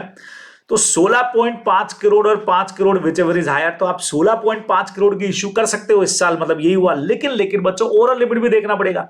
अब ओवरऑल लिमिट में 110 करोड़ का 25%, अब कैपिटल 110 करोड़ है ना, तो 110 का अगर 25% करूं बच्चों तो 27.5 करोड़ आता है बच्चों, ओवरऑल लिमिट है। सुनना, अब इसमें से पिछले साल हमने ऑलरेडी, ये ओवरऑल लिमिट है, किसी भी पॉइंट ऑफ टाइम पे इससे ऊपर आपके स्वेट इक्विटी नहीं जाने चाहिए, लेकिन इसमें से 10 करोड़ के तो हम पिछली बार इश्यू कर चुके थे। पिछली बार वाला लेस करके देखना पड़ेगा, ओवरऑल लिमिट है ना। तो अगर मैंने 10 लेस किया बच्चों तो 17.5 निकल के आती है मेरी मैक्स लिमिट। ठीक है, तो यहां तो 16.5 ही मैं इश्यू कर रहा हूं, बिल्कुल कर सकता हूं मैं। तो मैक्स लिमिट 27.5 नहीं है, 17.5 है बच्चों। ये अपने को ध्यान में रखना है। तो अपने को एनुअल लिमिट भी चेक करना पड़ेगा, ऐसे अपने को ओवरऑल लिमिट भी चेक करना पड़ेगा। आप लोग ध्यान में रखोगे, ठीक है। अदर प्रोविजंस क्या है बच्चे लोगों, बहुत प्यारे पॉइंट है, इस पर भी क्वेश्चन बनते हैं कई बार।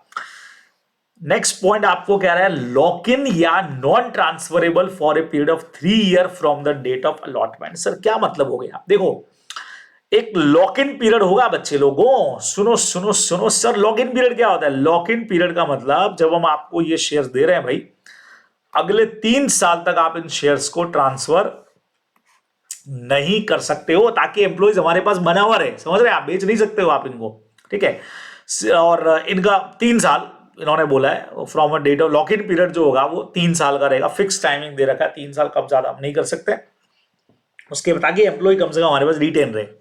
स्वेट इक्विटी शेयर का वैल्यू बच्चों जो भी वैल्यू प्राइस डिसाइड करेगा। अच्छा वैल्यूएशन बट ऑब्वियस है, जो हमको वो कॉपीराइट पेटेंट दे रहा है उसका वैल्यू अपन निकाल लेंगे और उसके हिसाब से प्राइस डिसाइड हो जाएगी, ठीक है। अच्छा स्वेट इक्विटी शेयर का डिटेल अपने को बोर्ड रिपोर्ट में भी डिस्क्लोज करना पड़ेगा। कंपनी अलग से एक रजिस्टर मेंटेन करेगी जिसमें कंपनी सारी डिटेल लिखेगी कि भाई कितने कितने स्वेट इक्विटी शेयर हमने इश्यू किए। अच्छा इन लोगों के राइट्स, लिमिटेशन, रेस्ट्रिक्शंस वही रहेंगे बच्चे लोगों जो बाकी नॉर्मल इक्विटी शेयर्स के होते हैं। भाई ये भी नॉर्मल इक्विटी शेयर्स ही हैं, बस हमने एम्प्लॉइज और वगैरह को कुछ एक्स्ट्रा बेनिफिट के साथ दे दिए क्योंकि उनसे हमारी कंपनी को फायदा हुआ है, तो इसलिए उनको नाम अलग से हमने स्वेट इक्विटी दे दिया, कंडीशंस अलग है। बाकी उनके राइट्स वही हैं जो नॉर्मल शेयर होल्डर्स के होते हैं बच्चों। ये अपने को सिंपली ध्यान में यहाँ पे रखना चाहिए, बराबर से। तो आई थिंक बहुत सिंपल कंसेप्ट है, इजीली आप लोग कर सकते हैं भाई, बराबर, ठीक है। चलिए जी नेक्स्ट पे आ जाएं। तो अब हमारे पास में है issue and redemption of preference shares. ये क्या सीन है भाई बच्चे लोगों। तो देखो हम लोगों ने जो किया 54 तक का पार्ट यहां पे हमारा खत्म हो चुका है। अब 55 जो है वो issue and redemption of preference share पे हमसे बात करता है बच्चों। प्यारा सेक्शन है कि अगर आप प्रेफरेंस शेयर का इशू या रिडम्पशन करना चाह रहे हैं तो उस पर क्या प्रोविजन लगने वाले हैं। मेरा एक पार्ट यहां आकर के खत्म हो जाएगा। मैंने अपने नोट्स में इसको 3 पार्ट में पूरे चैप्टर को डिवाइड किया हुआ है। तो issue and redemption of preference share का क्या सीन है देखें। सबसे पहले बच्चों conditions for issue, authorise by articles होनी चाहिए कंपनी, बराबर, तभी आप इशू कर सकते हो। पहले इशू की कंडीशंस देख रहे हैं। अगर आप प्रेफरेंस शेयर इशू कर रहे हो तो एसआर पास करना पड़ेगा, ठीक है बच्चे लोगों। पहले अगर आपने कोई प्रेफरेंस शेयर इशू किए हैं तो उसके रिडम्पशन में या डिविडेंड पेमेंट में कोई डिफॉल्ट नहीं होना चाहिए, नहीं तो इस बार आप इशू नहीं कर पाओगे, नॉर्मल कंडीशन है, ठीक है। इरिडीमेबल वाले तो आजकल इशू ही नहीं होते। मैक्सिमम रिडम्पशन करना है 20 इयर्स के अंदर, ये एग्जाम के हिसाब से सुपर हिट पॉइंट है। मैक्स 20 साल के अंदर अंदर रिडम्पशन करना है, उससे ऊपर नहीं जाना है। लेकिन ये टाइमिंग 20 से 30 हो सकता है इन कंडीशंस के अंदर। अगर ये कंडीशन पूरी हो रही हो तो आप 30 साल तक भी रिडम्पशन कर सकते हो, अगर कंपनी इंफ्रास्ट्रक्चर प्रोजेक्ट में। आप लोग जानते हैं इंफ्रास्ट्रक्चर के लिए पैसा लंबे टाइम के लिए चाहिए होता है कि हमारे पास ही रहे पैसा, है ना। तो इसीलिए वहां 20 से 30 ईयर कर सकते हो, लेकिन एक कंडीशन रहेगी, subject to redemption of 10% of the share beginning 21st year at the option of the preference shareholder। अगर प्रेफरेंस शेयर होल्डर चाहें कि भाई हम वैसे तो 30 साल रख रहे हैं, ठीक है, लेकिन यूं होता 20 साल है, तो 21वें साल से हम क्या करते जाएंगे, जितनी आपकी कैपिटल है उसका 10% हम रिडीम करते जाएंगे, ताकि साल के एंड तक 10 साल पूरे होते ही जीरो हो जाएगा। वो हम कर सकते हैं, लेकिन वो भी कब, जब प्रेफरेंस शेयर होल्डर चाहे। अगर वो कह रहा है नहीं आप तो रिडम्पशन 30 साल बाद ही करना, तो ओके, लेकिन अगर उसकी डिजायर है तो हम 21 ईयर से 10, फिर 22 में 10, फिर ऐसे करके पूरा 100% का पेमेंट कर देंगे उसको उसका। ये अपने को ध्यान पर रखना है। ये कंडीशन इशू की, रिडम्पशन की कंडीशंस क्या है बच्चे लोगों, सिंपल है, शेयर्स फुल्ली पेड अप होने चाहिए, सबको ही पता है, ठीक है। अगर रिडम्पशन करना है प्रेफरेंस शेयर का तो हमारे पास दो ऑप्शंस होते हैं। आई थिंक आप सबने अकाउंट्स के अंदर पढ़ा हुआ रहेगा, या तो आउट ऑफ प्रॉफिट कर सकते हो, ठीक है, या फ्रेश इश्यू ऑफ प्रोसीड्स कर सकते हो, आप जैसा करना चाहें, ठीक है।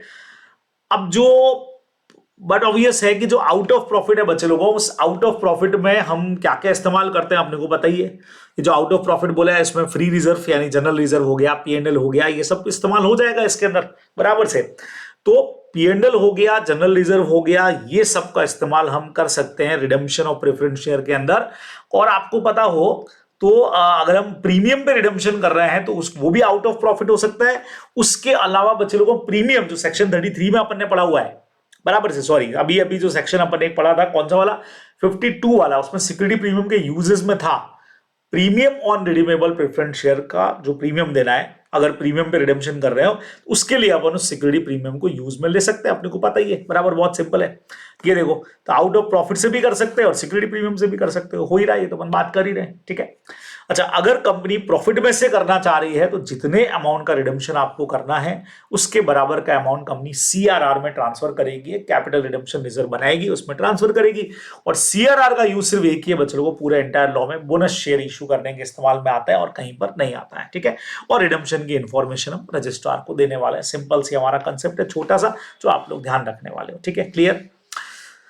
अब बच्चे लोगों इन्होंने क्या बोला है, issue of further redeemable preference share. बहुत अच्छा पॉइंट है बच्चे लोगों, अगर कंपनी के पास प्रेफरेंस शेयर का रिडेम्पशन करने का पैसा नहीं है तो कंपनी क्या कर सकती है, issue further redeemable preference share capital equal to the amount due including the dividend thereon in respect of unredeemed preference share का शेयर्स।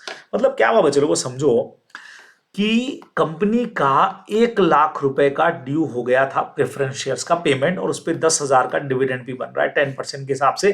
कंपनी को 1,10,000 प्रेफरेंस शेयर होल्डर्स को देना है, पैसा नहीं है, तो कंपनी एक काम कर सकती है, preference share capital preference share holders या पुरानी वाली जो कैपिटल है उसको डेबिट कर दे। बच्चों सुनना, चलो मैं इसको प्रॉपर बताता हूं आपको।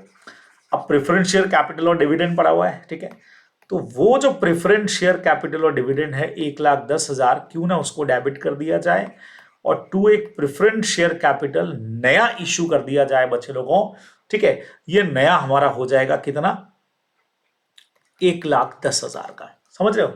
यानी पुराने प्रेफरेंस के बदले में नए प्रेफरेंस शेयर दिए, पैसा एक भी नहीं देना है, पुराने के बदले नए प्रेफरेंस शेयर दे दिए। सर ऐसे कौन मानेगा, और अगर ऐसे दे दिए हमने तो पुराने वाले का तो रिडेम्पशन मान लिया जाएगा। आपने उनको डेबिट कर दिया पुरानी वाली को, तो डेबिट कर दी, पुरानी वाले का रिडेम्पशन तो हो गया। अब सर इसके लिए तो वो लोग तैयार ही नहीं होंगे, टेंशन मत लो भाई, मेंबर तैयार होगा तभी अपन ऐसा करेंगे। Consent of the holder of 3/4 in value of preference share and approval of tribunal. बच्चे लोगों सुनना, अब ऐसे में वो कह रहे हैं कि यूं ही नहीं कर पाएंगे, ऐसे प्रेफरेंस शेयर जिनके पास में 3/4 कैपिटल का अमाउंट है उनका कंसेंट यहां पे लगेगा बच्चों, उसके बिना नहीं होगा, है ना। तो ये जो 1 लाख वाले थे इनमें से 3/4 75,000 जिनके पास में है उनका कंसेंट अपने को लेना पड़ेगा। वो अगर हाँ कहें प्लस साथ में अपने को एनसीएलटी का अप्रूवल भी लेना पड़ेगा, एनसीएलटी का, तो ही ये चेंज कर सकता है, अपन नहीं कर सकते हैं। और इसमें भी बच्चे लोगों अगर कोई डिसेंडिंग शेयर होल्डर रह गए कि नहीं नहीं सर हमको तो पैसा ही चाहिए, हमको ये नहीं चाहिए, शेयर के बदले शेयर दे रहे हो आप, फिर आगे भी शेयर के बदले शेयर दे दोगे, तो उनको फिर ट्रिब्यूनल ऑर्डर करेगा, भाई ऐसे लोगों का तो रिडेम्पशन ही करना पड़ेगा आपको, आपने प्रॉमिस किया था पैसा पे करने का, तो भी उनको प्रॉमिस का पूरा करो, उनको पैसा दो, ये अपने को ध्यान में रखना है।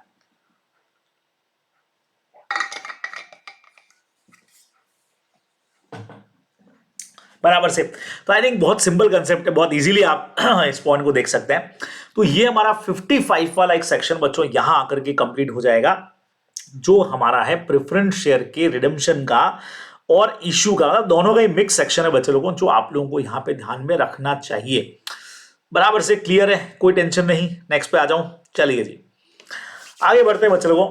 और सेक्शन नंबर हमारे पास में आ रहा है 56, छोटा सा सेक्शन है यार, अगर शेयर का ट्रांसफर करना हो। देखो अब जो सारी बात चल रही है, चूंकि कंपनी लॉ पढ़ रहे हैं बच्चों, तो फिजिकल शेयर्स की बात चल रही है, ध्यान रखना, ये अपना वो डीमेट अकाउंट नहीं है ना। तो ट्रांसफर और ट्रांसमिशन दो वर्ड है। ट्रांसफर का मतलब होता है जब कोई बंदा अपनी मर्जी से शेयर ट्रांसफर करता है बच्चों, तो उसको ट्रांसफर बोलते हैं।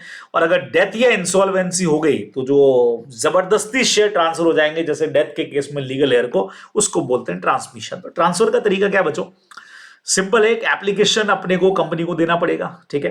एप्लीकेशन पे स्टैंप होगा, डेट साइन होगी, ट्रांसफरर और ट्रांसफरी की डिटेल होगी बच्चों, और साथ में अपने को शेयर सर्टिफिकेट भी अटैच करना पड़ेगा, ठीक है। और वो अटैच करके जो भी अपनी सर्टिफिकेट की डेट है वहां से 60 डेज में अपन कंपनी को भेज देंगे, ठीक है।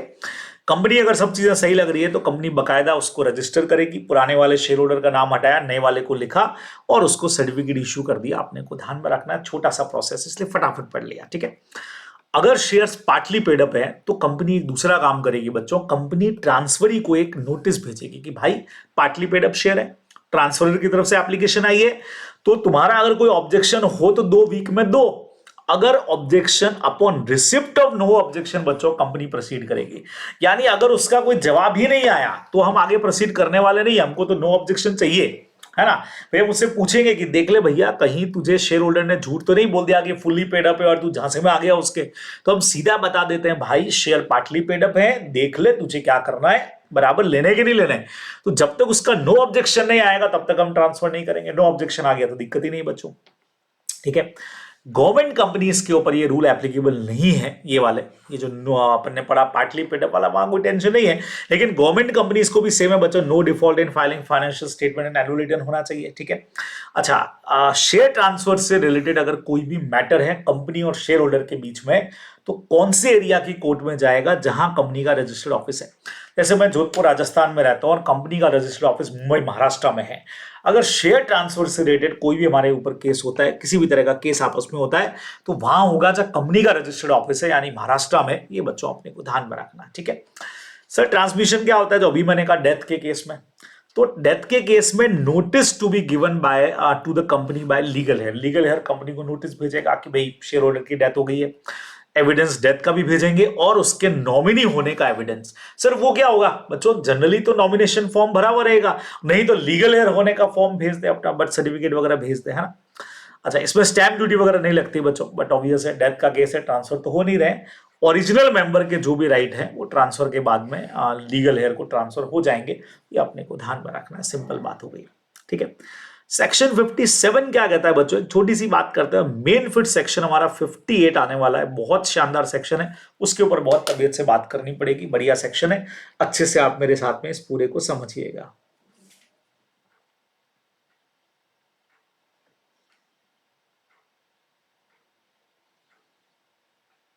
हाँ जी, तो if any person deceitfully personate as an owner of, बच्चों सुनना, अगर कोई बंदे ने झूठ बोल करके, चीटिंग करके, कंपनी को धोखा दे करके अगर वो बनता है कंपनी के शेयर से और उससे रिलेटेड किसी चीज का ओनर, ठीक है। कंपनी कई बार क्या करती है, शेयर वारंट इशू करती है बच्चे लोगों को, जहां पे कंपनी अगर फुल्ली पेड अप शेयर है ना तो कंपनी बियरर फॉर्म में ट्रांसफर करती है, अगर वो कंपनी से लेता है, ठीक है, या उससे जुड़ा हुआ कोई भी बेनिफिट लेता है या लेने की कोशिश करता है। बच्चों सुनना, अगर किसी बंदे ने झूठ बोल करके कंपनी के कोई शेयर्स ले लिए, अब शेयर्स ले लिए हैं तो उनसे रिलेटेड जो बेनिफिट्स मिल रहे हैं, चाहे बोनस हो, चाहे डिविडेंड हो, चाहे राइट इश्यू हो, उनको लेता है या लेने की कोशिश करता है बच्चों। अगर कुछ भी ऐसा किया, देखो लिखा भी है, या तो कोशिश करता है ले लेता है, बराबर पैसा ले लिया उसने, तो इस बंदे के लिए पनिशमेंट है बच्चे लोगों, 1 साल से 3 साल तक की इसको जेल होगी और 1 लाख से लगा करके 5 लाख तक का इसके ऊपर पेनल्टी भी इंपोज होगा। ये अपने को सिंपली यहां पे ध्यान में रखना चाहिए, दोनों चीजें इसके ऊपर लगने वाली है बच्चे लोगों। तो डिसिएटफुली अपने आप को प्रेजेंट करता है एज ओनर और देन कंपनी से कोई सिक्योरिटी इंटरेस्ट ले लेता है, उससे जुड़े हुए बेनिफिट्स जो भी है उनको लेता है या लेने की, भाई अटेम्प्ट कर रहा है, कोशिश कर रहा है, ले ही लेता है, बराबर, तो उसके अगेंस्ट में पनिशमेंट लगेगा बच्चों, अपने को ध्यान में रखना है, ठीक है। अब एक बहुत इंपॉर्टेंट सेक्शन हमारे पास में आता है, जो है अगर कंपनी ने शेयर ट्रांसफर से मना कर दिया तो मना करेगी और उसके लिए हमारे पास में क्या राइट्स है बच्चों, वो अपन पढ़ने वाले हैं। तो आप मेरे साथ में कंसेप्ट को समझिएगा। पहला पॉइंट, एप्लीकेशन फॉर ट्रांसफर और transmission to the company. As an share holder हमने कंपनी को एप्लीकेशन भेज दी है, ठीक है, कि सर हमको शेयर ट्रांसफर करने हैं, ठीक है। 30 डेज का कंपनी टाइमिंग लेती है बच्चों, अगर अप्रूव कर दिया तो कोई टेंशन ही नहीं है। उसके अलावा 2 बातें होंगी, 30 दिन में हमारे पास में रिजेक्शन आ गया कि हम ट्रांसफर नहीं कर रहे हैं, या नो रिप्लाई आ गया, 30 दिन खत्म हो गए बच्चों, जवाब ही नहीं आया। अब सुनना, अगर हमारे पास रिजेक्शन आ जाता है, मन आ गया, तो तो कंपनी ट्रिब्यूनल को अपील करने वाली है। कब अपील करेगी बच्चों, देखना, प्राइवेट कंपनी के केस में 30 days from the date of receipt of refusal, जब रिफ्यूजल आया। अच्छा, ये केस करने का राइट भी ध्यान रखिएगा, ट्रांसफरर को नहीं है, सिर्फ ट्रांसफरी को है। जैसे मैं अपने शेयर अगर आपको ट्रांसफर कर रहा हूं तो मुझे ये राइट नहीं दिया अपील करने के, आपको दिए, ट्रांसफर ही जाएगा। यही अगर पब्लिक कंपनी है बच्चे लोगों, तो पब्लिक कंपनी के केस के अंदर आप लोग देखो 60 days from the date of refusal notice. तो रिजेक्शन आ गया 30 दिन के अंदर, हमारे पास रिजेक्शन आ गया, तो जब भी आया वहां से प्राइवेट कंपनी के केस में 30 डेज, पब्लिक कंपनी के केस में 60 डेज में आप अपील करने वाले हो। बाई चांस बच्चों जवाब ही नहीं आया हमारे पास, तो जैसे ही 30 दिन खत्म हो गए, अब जवाब तो आया नहीं, तो प्राइवेट कंपनी अपील करेगी कितने दिन में, 60 days from the date of delivery of instrument to the company. यानी ये वाली डेट बच्चों जो यहां लिखी है, यहां से आपको लॉ 60 दिन दे रहा है, तो यहां से 30 दिन तो हमने ये इंतजार में निकाल दिए, तो प्रैक्टिकली हमको भी 30 दिन खत्म होने के बाद बच्चों प्राइवेट कंपनी में 30 दिन मिल रहे हैं। ठीक है। अच्छा, पब्लिक कंपनी में अगर कोई जवाब नहीं आया 30 दिन तक बच्चों, तो 90 डेज मिल रहे हैं हमको, प्रैक्टिकली तो 90 मिल रहे हैं, यूं देखो तो 60 है। कैसे, जिस दिन हमने फॉर्म डिपॉजिट किया वहां से 30 दिन तो हम इंतजार में लगा दिया, अब उसके बाद तो 90 में से 30 दिन तो वेट में ही चले गए, प्रैक्टिकली जब फॉर्म जमा किया था, तो हमारे पास यूं देखो तो 60 डेज ही बचते बच्चों 30 खत्म होने के बाद में, तो 30 60 हो रहा है, लेकिन एग्जाम में लिखने के लिए 30 60 60 90 आपका जाएगा, इसमें आप अपील करोगे। अब क्या होगा बच्चों, ट्रिब्यूनल दोनों पार्टीज को बुलाएगा, बट ऑब्वियसली उनकी बात को सुनेगा और या तो उस अपील को कर देगा डिसमिस, गलत है भाई, अपील तुम्हारी कंपनी के फेवर में आ गया, या कंपनी को ऑर्डर करेगा कि नहीं करो आप ट्रांसफर ट्रांसमिशन 10 दिन के अंदर अंदर करो, ये ट्रांसफरी के फेवर में चला गया, और साथ में कंपनी को ये भी ऑर्डर करेगा रजिस्टर ठीक करो, और जो भी एग्रीव पार्टी है जिसका आपने ट्रांसफर या ट्रांसमिशन नहीं किया, बेचारे को नुकसान हुआ, उसका कॉम्पनसेशन भी भर के दो। ये अपने को बच्चों सिंपल ही ध्यान में रखना है। तो प्यारा सा सेक्शन है, बहुत आराम से आप लोग इसको कर लेंगे। ठीक है, बराबर। चलिए 59 पे बात करें। 59 कहता है rectification of register of member, section number 59 बच्चे लोगों, सिचुएशन 1 सिचुएशन 2, दो तरीके हैं। यानी यहां जो मेंबरशिप रजिस्टर है उसको रेक्टिफाई करने की बात की जा रही है। सर कैसे होगा, समझना, सिचुएशन 1 सिचुएशन 2, दो अलग अलग कंडीशन है।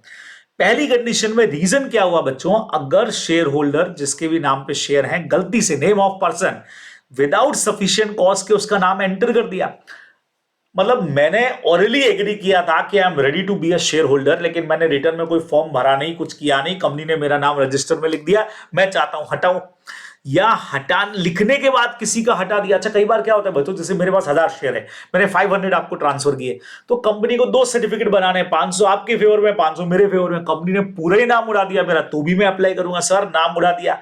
यहां कंपनी ने नेम में कोई डिफॉल्ट किया या अननेसेसरी डिले कर दिया बच्चों नाम लिखने या हटाने में।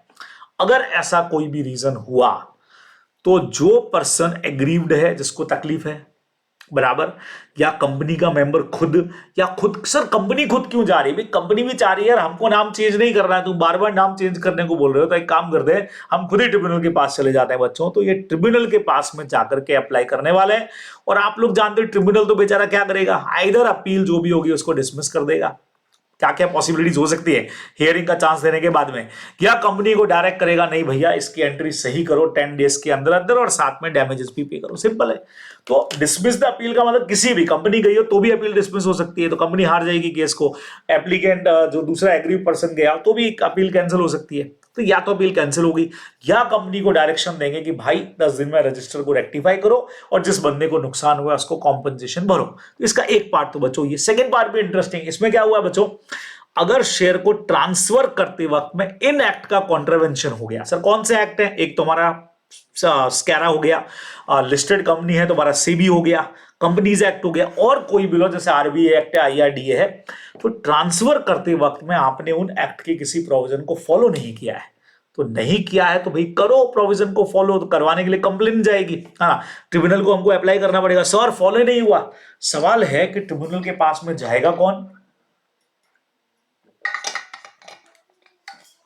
तो आप मेरे साथ यहां से देखेंगे कौन जाएगा, ट्रिब्यूनल के पास में जाएगा भाई डिपॉजिटरी।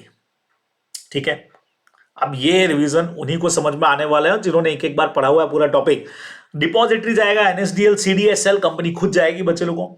जो मीडिएटर है हमारे और होल्डर के बीच में, पार्टिसिपेंट वो जाएगा, होल्डर ऑफ सिक्योरिटीज जा सकता है, शेयर होल्डर, डिबेंचर होल्डर जो भी था, या सेबी जो है mainly holder of the securities, SEBI खुद। तो अपने को भी अगर ऐसा कुछ लग रहा है कि यार सेक्शन फॉलो नहीं हुआ या कॉन्ट्रवेंशन कर दिया है, तो जो भी यहाँ पे ये पार्टी से खुद ट्रिब्यूनल के पास में जाने वाली है। अब ट्रिब्यूनल तो बेचारा सिंपल ऑर्डर करेगा, ट्रिब्यूनल में डायरेक्ट एनी कंपनी और डिपॉजिटरी, भाई अगर फिजिकल फॉर्म में शेयर है तो कंपनी, नहीं तो डिपॉजिटरी को बोलेगा जो गलती है उसको सुधारो भाई, और शेयर होल्डर का रजिस्टर सही करो। आप जो भी रजिस्टर उसको सही करो, भाई गलती कर दी है तो उसको सुधारो और रजिस्टर में उसके हिसाब से रेक्टिफाई करो बच्चों। ये आपने को सिंपली ध्यान में रखना है, खत्म हो गया बराबर से। तो यहां हमारा पाठ्यक्रम सेक्शन 60 भी बेसिकली एडवर्टीजमेंट ऑफ कैपिटल का सेक्शन है, लेकिन उतना अपने कोर्स में है नहीं, ठीक है। अब फॉर्जरी वाला पॉइंट क्या कहता है बच्चे लोगों, मतलब सेक्शन 60 एक बार देख के बन जा सकते हैं, जिस वक्त एप्लीकेबल नहीं था तब मैंने इसको लिखा था यहाँ पे, बट जस्ट नजर डाल के आप चले जाएं, बोली एडवर्टीजमेंट से कनेक्टेड है, छोटा सा पॉइंट है। फ्रॉस ट्रांसफर का मतलब होता है बच्चों ट्रांसफर डीड जिसपे ट्रांसफरर के सिग्नेचर जो है वो फर्जी है ना? और आप लोग शुरू से जानते हो जहां फॉर्जरी होती है वो डॉक्यूमेंट्री वॉइड है। तो अगर मेरे शेयर, मेरे साइन किसी ने फर्जी करके किसी को शेयर ट्रांसफर कर भी दिए तो बच्चों वो शेयर्स का ओनर नहीं होगा, मैं ही ओनर रहूंगा, continues to be share holder. But obvious है कंपनी मेरा नाम वापस से लिखेगी प्रूव करने के बाद कि भाई मैं ओरिजिनल, मैंने कोई मेरे साइन फर्जी है तो मेरा नाम वापस से आएगा, ठीक है। और मुझे जो भी डिविडेंड वगैरह का भी अब तक नुकसान हुआ है वो भी वापस मिलेगा, ठीक है। अब कंपनी यहां पे क्या करेगी बच्चे लोगों, जो बेचारा इनोसेंट बायर है जिसको ट्रांसफर कर दिए गए मेरे फर्जी साइन करके, कंपनी उसको डैमेजेस पे करेगी क्योंकि उसने कंपनी के सर्टिफिकेट पे भरोसा किया। और कंपनी फिर क्या करेगी बच्चे लोगों, जिसने फॉर्जरी किया है, जिसने मेरे साइन जाली बना के ट्रांसफर किए, कंपनी उससे कॉम्पनसेशन रिकवर कर लेगी, अपने को ध्यान रखना है। तो ओरिजिनल शेयर होल्डर का तो नाम वापस आ जाएगा सर, बिल्कुल सही है, ठीक है। जो इनोसेंट बायर है उसको कंपनी कॉम्पनसेशन देगी और कंपनी फॉर्जरी वाले से रिकवर कर लेगी, आपको इसमें ध्यान में रखना है। बढ़िया सा पॉइंट है जो यहां पे खत्म हो गया। चलिए जी आगे बढ़ेंगे अब अपन। तो अगला सेक्शन जो है हमारे पास में भाई साहब, ये क्या हो गया, हाँ जी। तो बच्चे लोगों नेक्स्ट वाला सेक्शन हम लोगों का जो नेक्स्ट पार्ट है वो है सेक्शन नंबर 61। आइए उस पर बात को शुरू करते हैं। और 61 वाला जो कंसेप्ट है वो बेसिकली अपना ऑल्टरेशन इन शेयर कैपिटल का है, जो हम लोग प्रैक्टिकली सेक्शन नंबर 13 के साथ भी पढ़ लेते हैं, ठीक है ना। तो सेक्शन नंबर 13 का क्या सीन था कि अगर कंपनी कैपिटल क्लॉज में ऑल्टर कर रही है, खास करके कंपनी अपनी ऑथोराइज शेयर कैपिटल में चेंज कर रही है, तो कंपनी को एसआर पास करना पड़ेगा। और ये चेंजेस कैसे होंगे, बहुत सिंपल है। कंपनी अपनी शेयर कैपिटल जो है या तो उसको इंक्रीज करे बराबर ऑथोराइज शेयर कैपिटल को, या कंपनी कंसोलिडेट करे और डिवाइड करे एग्जिस्टिंग शेयर को इन द लार्ज डिनोमिनेशन बराबर से। अब ये और ये जो पॉइंट है हमारा सब डिवीजन वाला, उसमें smaller amount than fix in the memorandum. तो इसका मतलब ये हो गया दोनों पॉइंट्स का कि आइदर हमने 10 के शेयर्स को 100 में चेंज कर दिया या 100 रुपीज के शेयर को 10 में चेंज कर दिया बराबर से।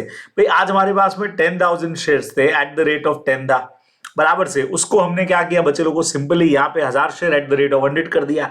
यहाँ जहां 1000 share at the rate of 100 थे उसको हमने चेंज करके 100 share at the rate of 10 कर दिया। मींस नंबर ऑफ शेयर कम करके प्राइस बढ़ाया या नंबर ऑफ शेयर बढ़ा करके प्राइस कम किया, इनमें से कोई भी तरीका हम काम में ले सकते हैं बराबर। बहुत सिंपल कंसेप्ट है।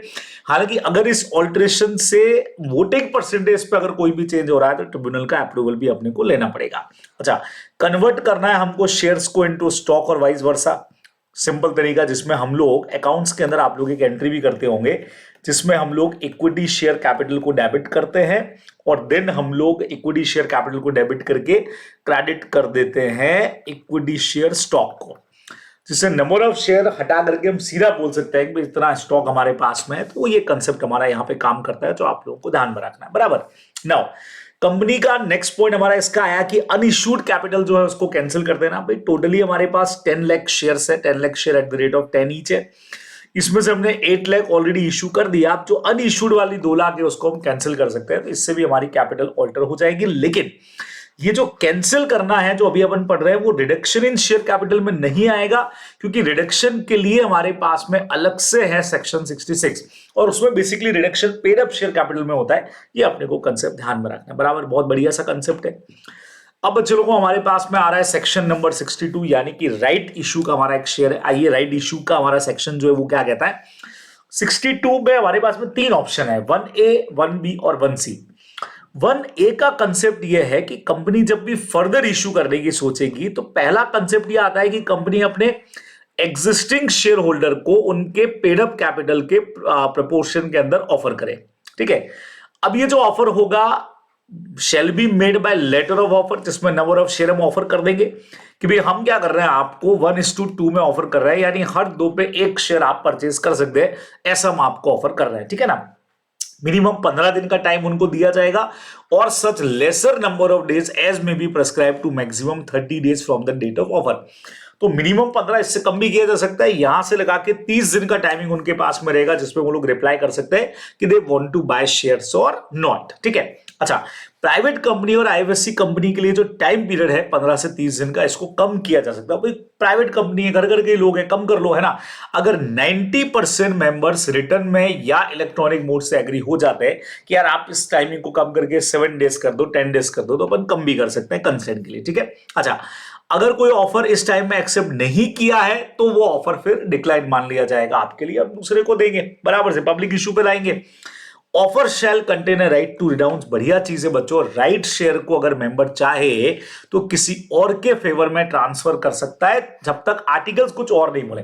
मींस कंपनीज एक्ट तो हाँ कह रहा है, आर्टिकल्स में आप मना करोगे तो नहीं होगा, अदरवाइज बहुत इजीली ये राइट कोई भी मेंबर किसी को ट्रांसफर कर सकता है। ठीक है ना, BOD can dispose share which have not taken by the members, और जो शेयर्स मेंबर ने नहीं लिए, है ना, जैसे हम लोगों ने मेंबर को टोटली मान लेते 1 लाख शेयर इशू किए थे, उसमें से मेंबर लोगों ने 80,000 तो ले लिए, तो रिमेनिंग 20,000 को बोर्ड कैन डिस्पोज, बोर्ड जैसा चाहे वैसा कर सकता है in the interest of the company, जो कंपनी के लिए बेनिफिशियल हो, ये अपने को ध्यान में रखना है। तो हमारा सिस्टम बहुत सीधा सा है, अगर आप फर्दर इश्यू ऑफ शेयर करना चाह रहे हैं तो उसका एक पार्ट पहले आपको एग्जिस्टिंग शेयर होल्डर को पूछना पड़ेगा। ये नहीं करना चाह रहे हो तो अपने पास एक ऑप्शन और है बच्चे लोगों, हम ईएसओपी में शेयर इश्यू कर सकते हैं, ईसोप में। अब ईसोप में क्या करना है, कंपनी अपने एम्प्लॉइज को एक स्कीम बना करके उनको शेयर्स ऑफर कर सकती है। ऑप्शन स्कीम का मतलब ये होता है कि अभी हम आपको एक ऑप्शन दे रहे हैं जिसको आप अवेल कर सकते हो 1 साल बाद में। मींस अभी आपको ऑप्शन दे रहे हैं लेकिन एक्चुअल परचेज जो है आपकी वो बाद में होगी। इसके लिए कंपनी को एसआर पास करना पड़ेगा, सिंपल है। लेकिन अगर प्राइवेट कंपनी है जिसने अपने फाइनेंशियल स्टेटमेंट और एनुअल रिटर्न फाइल में कोई डिफॉल्ट नहीं किया, हमारा पुराना प्रोविजन है, ये आईएफएससी पब्लिक कंपनी है, तो इनके लिए सिर्फ ऑर्डिनरी रेजोल्यूशन पास करना रहेगा, इनको एसआर पास करने की जरूरत नहीं है बच्चे लोगों, ये सिंपली अपने को ध्यान में रखना है, अदरवाइज एसआर पास होगा। अब ये जो ईसोप के रूल्स हैं ये क्योंकि लिस्टेड कंपनी के रूल्स तो बेसिकली कौन बनाएगा, सेबी बनाएगी, तो अनलिस्टेड कंपनी में ईसोप के कुछ रूल्स हमारे पास में, आइए उन रूल्स को भी देखते हैं। सबसे पहले नंबर पे बच्चों ऊपर ही पढ़ लिया था अपन ने, एसआर पास करना है, तो वो तो हमारा सेम रूल यहां पे भी काम करेगा कि कंपनी को पास करना पड़ेगा एसआर। सेकेंड नंबर, एसआर में जब आप मीटिंग का नोटिस दोगे तो अपन पहले भी पढ़ चुके हैं, अपने को एक्सप्लेनेटरी स्टेटमेंट अटैच करना पड़ता है, जिसमें हम सारा डिस्क्लोजर देंगे भी किसको इश्यू कर रहे हैं, क्या कर रहे हैं, किस प्राइस पे दे रहे हैं। ठीक है, कंपनी फ्री है डिसाइड करने के लिए the exercise price according to applicable accounting policies. अब प्राइस कितना रखना है इन शेयर्स का वो कंपनी विल डिसाइड, कंपनी अपने हिसाब से डिसाइड कर सकती है बच्चों, जो भी अकाउंटिंग आपके पॉलिसीज एप्लीकेबल है उसके हिसाब से। Minimum 1 year between the grant of option and wasting of option, wasting का मतलब यूज करना, है ना। तो अगर हम लोग मान लीजिए कि 1 दिसंबर को ये ऑप्शन दे रहे हैं, 1 दिसंबर 25 को मान लो दे रहे हैं, ठीक है, तो मिनिमम 1 साल का गैप तो रखना ही है कि भैया तुम 30 नवंबर 26 के बाद ही इस ऑफर को यूज कर पाओगे, शेयर एक्चुअल में तुमको मिलने वाले हैं, तो ये ऑप्शन भी मिल जाएगा, खरीद तब पाओगे। ठीक है, company shall have freedom to, अच्छा लॉक इन पीरियड कितना रखना है कि देने के बाद, जैसे अपन ने पढ़ा था कि स्वेट इक्विटी शेयर में 3 साल का लॉक इन पीरियड दे रहे थे, यहां कंपनी विल डिसाइड कि कितना लॉक इन पीरियड रखना है कि जिसमें तुम शेयर आगे ट्रांसफर नहीं कर पाओगे। ठीक है, राइट्स जो डिविडेंड और वोट्स होंगे वो अभी नहीं मिलेंगे, वो मिलेंगे 30 नवंबर 2026 के बाद में, जब ये ऑप्शन आपका अवेल हो जाएगा, जब एक्सरसाइज हो जाएगा, सब शेयर्स मिल जाएंगे। ठीक है, बढ़िया चीज ये कि जो ऑप्शन मिला है ये ट्रांसफरेबल बिल्कुल भी नहीं है, राइट शेयर आप ट्रांसफर कर सकते थे लेकिन ये वाला ट्रांसफरेबल नहीं है। अच्छा, ये जो ऑप्शन दिया गया है इनको, ये आज इन्होंने बैंक से लोन लिया, लोन के बदले अपना ऑप्शन मॉर्गेज कर दिया कि सर अगर लोन का पैसा नहीं चुका पाए तो 30 नवंबर 26 के बाद जो शेयर्स मिलेंगे वो आप रख लेना, नहीं कर सकते हो, अलाउड ही नहीं है। ठीक है। अच्छा, इस बीच में अगर डेथ हो गई है, मान लीजिए ये जो टाइम पीरियड इसके बीच में एम्प्लॉय की डेथ हो गई या परमानेंट इनकैपेसिटी हो गई, तो जो भी ऑप्शंस उसके थे उस डेट तक के वो सारे उसके लीगल हेयर को उसी वक्त मिल जाएंगे, है ना। Granted to him till such date, तो जो भी all the options granted to him वो ट्रांसफर हो जाएंगे उसके लीगल हेयर के नाम पे, उसको मिल जाएंगे बाद में, ठीक है। अच्छा, इस बीच में अगर उसने रेजिग्नेशन दे दिया है, उसको नौकरी से निकाल दिया है, तो उसी दिन से सारे ऑप्शंस जो हैं, जो भी अभी तक ऑप्शन ही थे जो उसने यूज नहीं किए, वो सारे के सारे उसको एक्सपायर हो जाएंगे, वो भी खत्म हो जाएंगे। भी जब एम्प्लॉय नहीं है, रिटायर हो गया, टर्मिनेट कर दिया इस टाइम पीरियड के बीच में, तो खत्म है तुम्हारे लिए। अगर रिजाइन कर दिया, टर्मिनेट हो गया, तो ऑप्शंस गए, ये अपने को ध्यान में रखना है, ठीक है। तो एक ये भी ऑप्शन अपने पास है। अब कंपनी अगर ये दोनों ऑप्शन नहीं यूज करना चाह रही, तो तीसरा ऑप्शन और है, कंपनी प्रेफरेंशियल बेसिस पे एक लिस्ट बना के पहले उनको शेयर दे दे, है ना। इसमें एक सिलेक्टेड पीपल का ग्रुप बनाए और इसके प्रोविजन के साथ में सेक्शन 42 भी लगेगा, क्योंकि ये भी टाइप ऑफ प्राइवेट प्लेसमेंट ही हो गया। समझ रहे हैं आप लोग मेरी बात को, कि ये भी एक तरह का प्राइवेट प्लेसमेंट है। दिस ऑफर इज मेड मे और may not include existing share holder and employees, बराबर। अब ये जो प्रेफरेंशियल की लिस्ट बनाओगे, इसमें आप एग्जिस्टिंग शेयर होल्डर को, एम्प्लॉइज को, जो ऊपर दो पड़े उनको ले भी सकते हो, नहीं भी ले सकते हो, नए लोग भी ले सकते हो, कुछ भी कर सकते हो। एसआर पास करना है इसके लिए भी, ठीक है। प्राइस क्या रहेगी शेयर्स की, बट ऑब्वियस है वो तो रजिस्टर वैल्यू ही डिसाइड करेगा, ठीक है। और शेयर हम कैश में भी कर सकते हैं, अदर देन कैश के जो कंसिडरेशन होता है एसेट वगैरह के बदले, वो भी अपन कर सकते हैं, सिंपल है। तो अगर कंपनी कोई भी फर्दर इश्यू करना चाह रही है, तो 62(1)(a), 1(b), 1(c) में से कोई एक फॉलो करना ही पड़ेगा। लेकिन बच्चों, कई बार फर्दर इश्यू कर रहे हैं, शेयर कैपिटल बढ़ा रहे हैं, लेकिन ये सेक्शन फॉलो नहीं कर रहा है। कब? जब हमारे डिबेंचर और लोन को शेयर्स में कन्वर्ट करना है, कन्वर्टेबल डिबेंचर्स या लोन, पहले ही एसआर पास किया हुआ है आपने जब लोन लिया था, इसीलिए अब अपने कन्वर्ट करते वक्त में आपको ये सेक्शन फॉलो नहीं करना है। कई बार क्या होता है, हमने गवर्नमेंट से लोन ले रखा है, गवर्नमेंट को डिबेंचर इश्यू कर रखे हैं, और गवर्नमेंट ये ऑर्डर कर दे कि एक काम करो भाई, आप एक एंट्री डालो जिसमें आप हमारे लोन को शेयर्स में कन्वर्ट कर दो, शेयर कैपिटल में, तो इससे भी हमारे फर्दर इश्यू होंगे। लेकिन तब भी ये सेक्शन फॉलो नहीं होगा कि नहीं सर हम पहले एग्जिस्टिंग वालों को देंगे, नहीं होगा। सेंट्रल गवर्नमेंट ऐसा ऑर्डर क्यों दे रही है? पब्लिक इंटरेस्ट में। उसको लगता है यार कंपनी के पास अभी इतने फंड्स नहीं है, इतना पैसा उधार का चुका है, तो कंपनी बंद हो जाएगी, तो चलो हमको शेयर्स दे दो। लेकिन ऐसा करते वक्त में सेंट्रल गवर्नमेंट कंपनी का फाइनेंशियल पोजीशन क्या है, जो डिबेंचर इशू है, लोन की जो टर्म्स कंडीशन है वो क्या है, उसको ध्यान में रखेगी। रेट ऑफ इंटरेस्ट क्या है, कंपनी का लास्ट 5 ईयर का प्रॉफिट क्या है, लायबिलिटीज क्या है, कैपिटल क्या है। तो ये सब देखने से अगर लगेगा कि यार कंपनी का फाइनेंशियल पोजीशन गड़बड़ है, तो ऐसा ऑर्डर करेंगे, और करंट मार्केट प्राइस भी देखने वाले हैं। अच्छा, लेकिन कंपनी सेंट्रल गवर्नमेंट की बात को मान के कन्वर्ट करने के लिए बाउंड नहीं है।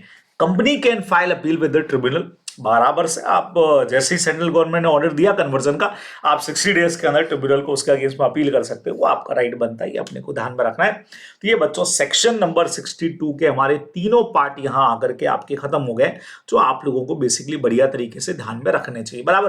तो आई थिंक कोई दिक्कत नहीं है, इसके अंदर बहुत आराम से हो जाएगा, नो टेंशन सिचुएशन है। चलिए जी आगे बढ़ जाएं।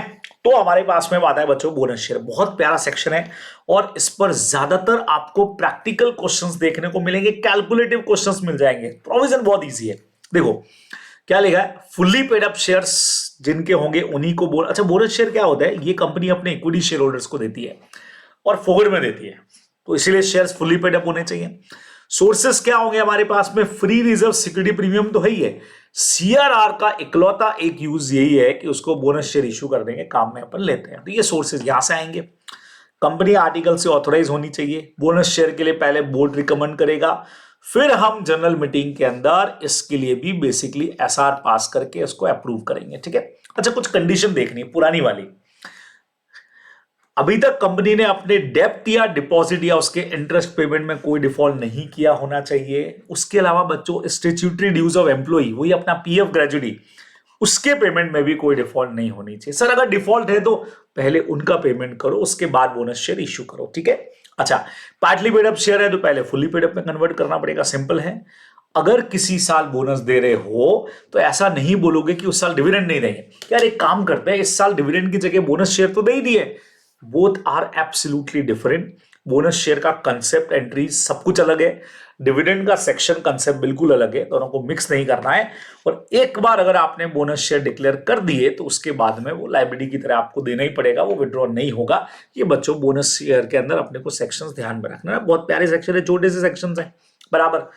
अब 64 क्या कहता है, notice to be given to registrar. जब भी कंपनी अपने शेयर कैपिटल में कोई भी ऑल्ट्रेशन डालेगी बराबर, central government order for convert debenture, जो अपना शेयर्स में कन्वर्जन का था ना 62 में जो अपन ने पढ़ा था भाई, या तो कंपनी ने 61 में कैपिटल को ऑर्डर किया, या 62 में गवर्नमेंट के लोन को हमने शेयर्स में कन्वर्ट किया, या प्रेफरेंस शेयर का हमने रिडेम्पशन किया, तो 30 डेज में आप आरओसी को उसकी इंफॉर्मेशन दे दो। सिंपल सी बात लिखी है, notice to be given registrar for alteration in the share capital. तो इससे हमारा शेयर कैपिटल चेंज अगर हो रहा है, हो ही रहा है बट ऑब्वियस है, तो हम रजिस्ट्रार को 30 डेज में उसकी इंफॉर्मेशन देंगे। बच्चों अपने को ध्यान में रखना, 65 का एक नॉर्मल सा सेक्शन है रिजर्व कैपिटल वाला, वो भी है नहीं। तो हम आते हैं बच्चे लोगों, अब हमारे पास में 4-5 बहुत तगड़े, मतलब मेनली देखो तो 3 ही सेक्शन है, 66, 67, 68 से 70 तो पूरा का पूरा हमारा बाय बैक ही है। तो समझना, कंपनी यहां अपने शेयर कैपिटल को रिड्यूस करती है बच्चे लोगों, और रिड्यूस करने का तरीका क्या है, सबसे पहला एक्सटिंग्विश या reduce liability of any share in respect of share not paid up, है ना।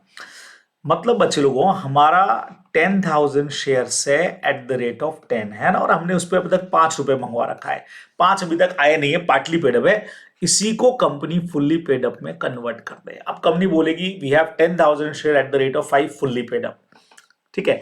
तो जो नॉट पेड अप थी उसको आपने उड़ा दिया। Second number, cancel any paid up share capital which is lost और अनरिप्रेजेंटेड बाय अवेलेबल। आप लोग जानते हो, आप लोगों ने अकाउंट्स में एक एंट्री किया कैपिटल रिडक्शन का, जिसमें हम क्या करते हैं, कई बार बच्चों हमको पता है कि यार हमारे बैलेंस शीट के P&L का डेबिट बैलेंस पड़ा हुआ है, अंडर राइटिंग कमीशन पड़ा हुआ है, डिस्काउंट पुराना कोई इशू है वो पड़ा हुआ है, तो बैलेंस शीट अच्छी नहीं दिख रही, उसको खत्म करनी है। तो हम एक एंट्री करते हैं कई बार, जिसमें हम क्या करते हैं, कैपिटल अकाउंट डेबिट, जैसे हमने 10 रुपए की कैपिटल है और उस 10 रुपए को 7 पे शिफ्ट कर दिया, और बाकी का पैसा हमने डाल दिया कैपिटल रिडक्शन में 3 रुपए का, तो कैपिटल 3 की हो गई। और ये जो रिडक्शन बनाया कैपिटल रिडक्शन, इस कैपिटल रिडक्शन को हम डेबिट करके टू जो भी हमारा डिस्काउंट है या प्रिलिमिनरी एक्सपेंसेस है, जो कुछ भी अंडरराइटिंग कमीशन है, वो सबको राइट ऑफ करके खत्म कर देते हैं, आप लोग जानते हो, ठीक है। या कंपनी पे ऑफ ही कर दे अपनी पेड अप शेयर कैपिटल को, जो एक्सेस है, कई बार बायबैक इसके अंदर कवर हो सकता है ना। भाई कंपनी का 10 रुपए का शेयर है, फुल्ली पेड अप है, कंपनी 2 रुपए वापस ही कर देती है, रीपे कर दे और शेयर्स को 8 रुपीज पे लेके आ जाए, ये सब कैपिटल रिडक्शन का पार्ट है, ठीक है। सबकी जनरल एंट्रीज होंगी, लेकिन इसके लिए कंडीशंस क्या है। सबसे पहले बच्चे लोगों, अपनी कंडीशन के अंदर हमारे पास में क्या आया, बट ऑब्वियस है कि अपने को यहाँ पे, बट ऑब्वियस है मेमोरेंडम को ऑल्टर करना ही पड़ेगा, है ना।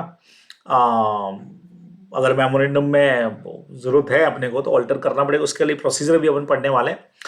No default in repayment of deposit interest, पुराना पॉइंट है अपना, डिपॉजिट के पेमेंट में, उनके इंटरेस्ट पेमेंट में नो डिफॉल्ट होना चाहिए। प्रोसीजर क्या है बच्चों, समझना, हमको सबसे पहले तो एसआर पास करना है यार, स्पेशल रिजोल्यूशन पास करो सबसे पहले। एसआर पास करने के बाद हम क्या करेंगे, एनसीएलटी को, ट्रिब्यूनल को एक एप्लीकेशन देंगे कि सर हमको रिडक्शन करना है, हमने एसआर पास कर दिया। अब एनसीएलटी जब ये ऑर्डर देगा ना, उससे पहले एनसीएलटी कुछ फॉर्मेलिटीज पूरी करेगा, समझना। सबसे पहले वो ये कहेगा, एनसीएलटी क्या करेगा, सेंट्रल गवर्नमेंट, आरओसी, सेबी और क्रेडिटर्स, सीआरएस बोले तो क्रेडिटर्स लोगों को नोटिस इश्यू करेगा कि भाई रिडक्शन से आपको कोई प्रॉब्लम है क्या। अगर इनको कोई प्रॉब्लम है तो ये अपना रिप्रेजेंटेशन 3 मंथ्स के अंदर, याद है सेक्शन 8 के कन्वर्जन में भी अपन ने ये पढ़ा था, तो वो 3 मंथ्स के अंदर अपना रिप्रेजेंटेशन जो है वो ट्रिब्यूनल को भेज दें। अगर रिप्रेजेंटेशन नहीं आया, मतलब मान लेंगे कोई भी ऑब्जेक्शन नहीं है, और रिप्रेजेंटेशन आया तो उसको कंसीडर करके डिसाइड करेंगे परमिशन देना है कि नहीं देना है। अच्छा, साथ में एक ऑडिटर का सर्टिफिकेट भी लेगा ये एनसीएलटी, जिसमें ये लिखा हुआ रहेगा कि भाई अकाउंटिंग स्टैंडर्ड की जितनी कंप्लायंस थी वो सारी कंपनी ने पूरी करके दी है, वो एक सर्टिफिकेट भी अपने को यहाँ पे लेना पड़ेगा, ठीक है। सब चला गया ट्रिब्यूनल के पास में। अब ट्रिब्यूनल क्या करेगा, बच्चे लोगों को ऑर्डर दे देगा, कंपनी को ऑर्डर मिल गया तो कंपनी इसको बाकायदा पब्लिश करेगी, और जो कंडीशंस अगर इसने कोई इंपोज की है एनसीएलटी ने कि भाई नेम के साथ मैन रिड्यूस यूज करो, वो भी फॉलो करनी है। फिर इस ऑर्डर की कॉपी हम रजिस्ट्रार को भेज देंगे 30 डेज के अंदर, और आरओसी बच्चों इसको रजिस्टर करके सर्टिफिकेट इश्यू कर देगा, अपना काम खत्म। तो ये कैपिटल ऑल्ट्रेशन का पोर्शन है पूरा का पूरा, जो आप लोगों को बहुत सिंपल तरीके से फॉलो करना है, बहुत इजीली अपन इस पॉइंट को जो है वो कर सकते हैं। अच्छा, जिन क्रेडिटर्स लोगों का आपने नाम नहीं लिखा था, भाई अपन ने कहा ना, या क्रेडिटर्स का भी कंसर्न लिया था, तो क्रेडिटर्स लोगों की लिस्ट जो है वो तो कंपनी ने ही प्रोवाइड करी होगी।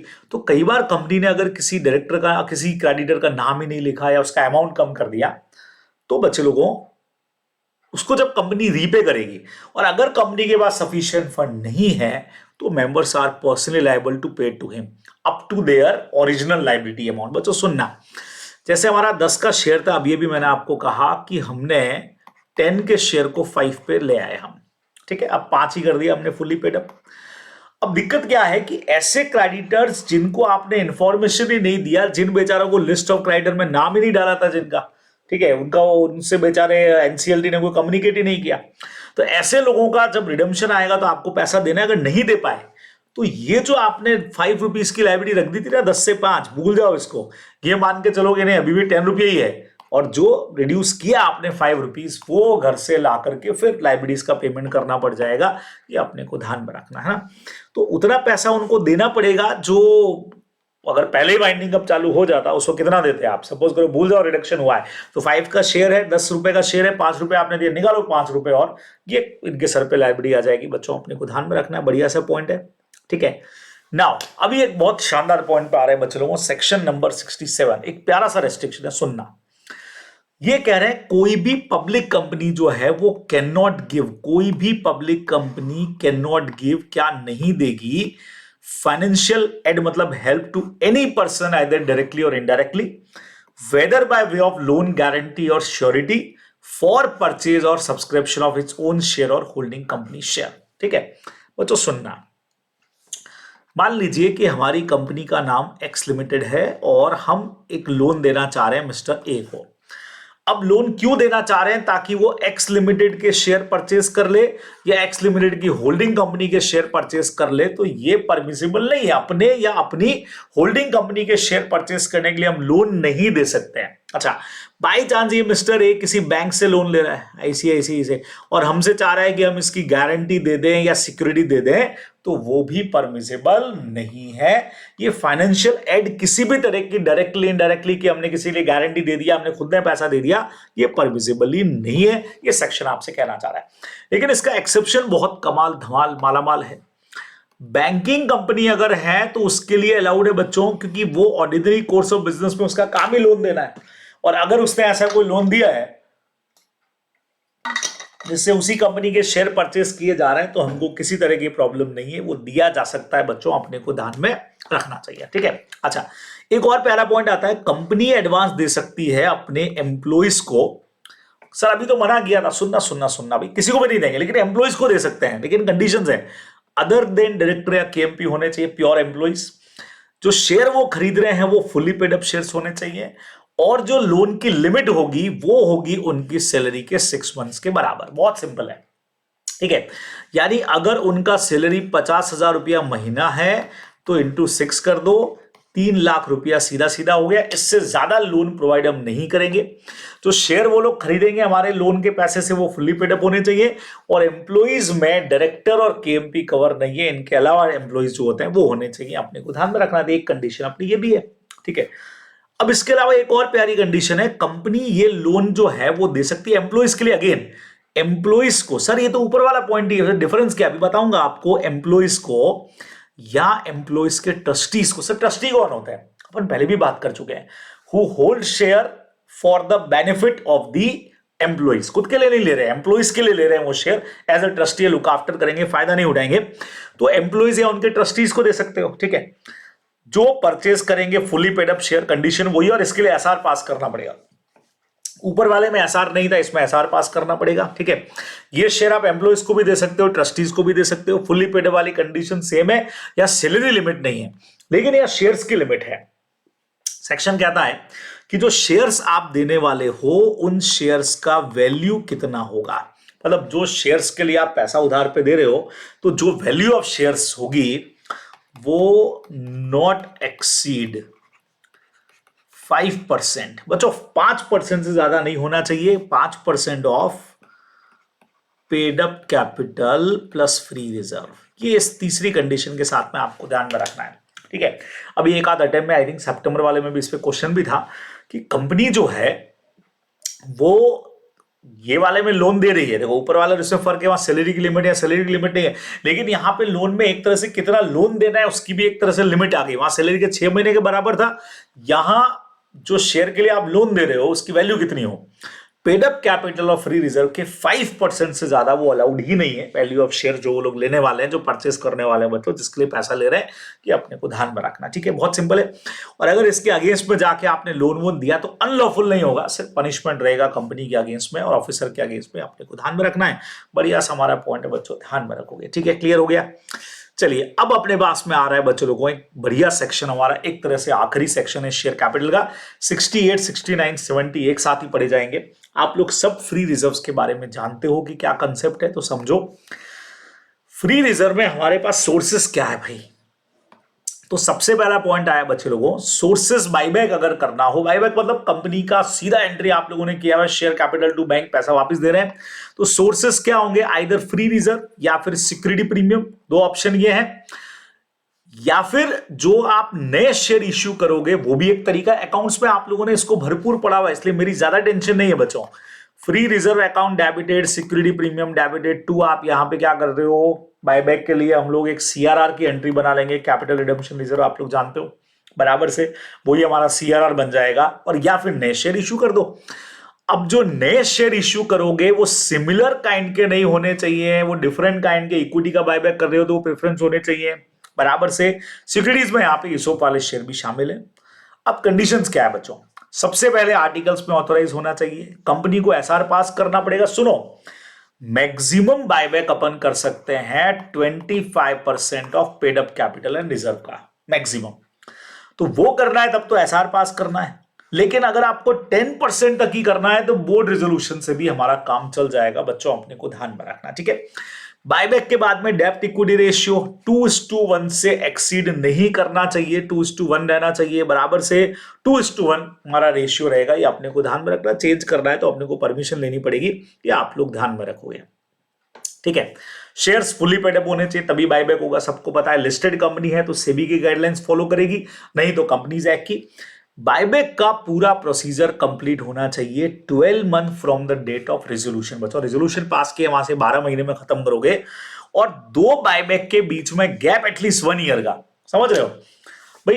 रेजोल्यूशन पास करने से 1 साल का गैप दोनों के बीच में रहना चाहिए। अब पास करो, उसके 12 महीने के अंदर आपको प्रोसीजर कंप्लीट करना है, और दो बायबैक के बीच में 1 साल का गैप रखना जरूरी है, ये आप लोग ध्यान में रखने वाले हो। ठीक है, ये भी एक कंडीशन हो गई। अच्छा, अब सवाल आता है भाई साहब खरीदोगे कहां से? अरे कहां से क्या खरीदेंगे?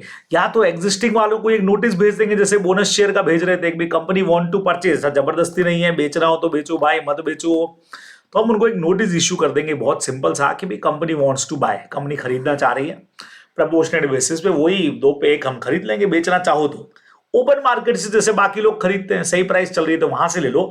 या एक काम करो, जिनको हमने दिए थे ईसोप में, एम्प्लॉइज स्टॉक ऑप्शन प्रोग्राम में, स्वेट इक्विटी में एम्प्लॉइज, उन्हीं को ऑफर कर दो। हो सकता है वो यार पैसे की जरूरत है और बेचने को तैयार हो, तो उन्हीं को ऑफर कर दो ना कि कंपनी वांट टू बाय। अच्छा, परसेंटेज मैंने आपको पहले ही बता दिया बच्चों, not exceeding 25% of the paid up capital and reserve. लेकिन अगर सिर्फ इक्विटी शेयर्स का बायबैक करना चाह रहे हो तो जितनी इक्विटी शेयर कैपिटल है उसका 25% ही बायबैक कर पाओगे। अगर सिर्फ इक्विटी शेयर्स का बायबैक करना है तो 25% of paid up equity capital. ठीक है, अदरवाइज जो आपको अमाउंट मिलता है वो है 25% of the paid up capital and reserve. ठीक है, फ्री रिजर्व यहां पे जो होगा उसमें सिक्योरिटी प्रीमियम भी इंक्लूडेड है बच्चों, वैसे नहीं होता है, लेकिन यहां फ्री रिजर्व का मतलब free reserve including security premium भी इसके अंदर शामिल माना जाएगा। ये बच्चों अपने को ध्यान में रखना चाहिए, बराबर से। क्लियर, बहुत सिंपल कंसेप्ट हो गया। चलो अब एक सॉल्वेंसी डिक्लेरेशन भी इनको करना पड़ेगा। SH9 में ये लोग आरओसी को एक सॉल्वेंसी डिक्लेरेशन करेंगे, आरओसी और सेबी को। इसका मतलब क्या होता है कि सर बायबैक होने के बाद भी we have sufficient funds to meet our liabilities, है ना। अब ये जो डिक्लेरेशन जाएगा ये वेरीफाई करेगा बोर्ड, इस बारे में भी हमने पूरी इंक्वायरी कर ली है, और हमारी ओपिनियन है कि company is capable of meeting liability, और अगले 1 साल तक हम इंसॉल्वेंट नहीं होंगे, है ना भाई। हम अगले एक साल, वैसे तो फ्यूचर अनसर्टेन है, पर हमारा जो हमने चेक किया, हमारी जो एसेट पड़ी हुई है, हमारी जो इनकम हो रही है, अगले एक साल तक हम इंसॉल्वेंट नहीं होंगे सर। ये डिक्लेरेशन करना है सॉल्वेंसी का, 2 डायरेक्टर के साइन लगेंगे, और अगर एमडी है तो 2 में से एक का एमडी होना जरूरी है, समझ रहे हैं। 2 डायरेक्टर अगर बाई चांस एमडी है तो फिर 2 में से एक एमडी के साइन होंगे, और सेबी को करेंगे। No declaration of solvency shall be filed with SEBI by unlisted company. Listed company है तो सेबी को भी करेगी, अनलिस्टेड कंपनी है तो सेबी को करने की जरूरत नहीं है, सिंपल। कुछ अदर कंडीशंस और है बच्चों। फिजिकली आपको सिक्योरिटीज को डिस्ट्रॉय कर देना है 7 डेज में, बायबैक होने के बाद 7 दिन में फिजिकल सिक्योरिटीज को फाड़ो, जला दो, कुछ भी करना हो जो कर दो, ठीक है।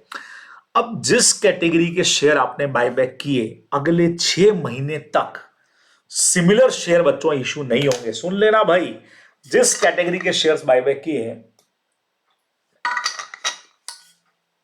अगले 6 महीनों तक सिमिलर शेयर इशू होने वाले नहीं है। लेकिन अगर आप बोनस इशू करना चाह रहे हो उस तरह का बराबर से, स्वेट इक्विटी में देना चाह रहे हो, ईसोप में देना चाह रहे हो, ठीक है, या कन्वर्जन कर रहे हो शेयर्स, डिबेंचर या प्रेफरेंस शेयर या वारंट का इक्विटी शेयर्स में, कन्वर्जन का प्रॉमिस तो आपने पहले ही कर रखा है, तो कोई प्रॉब्लम नहीं है। आप ये फर्दर इश्यू कर रहे हो पैसे लेकर के, प्राइवेट प्लेसमेंट, पब्लिक इश्यू, वो नहीं करोगे।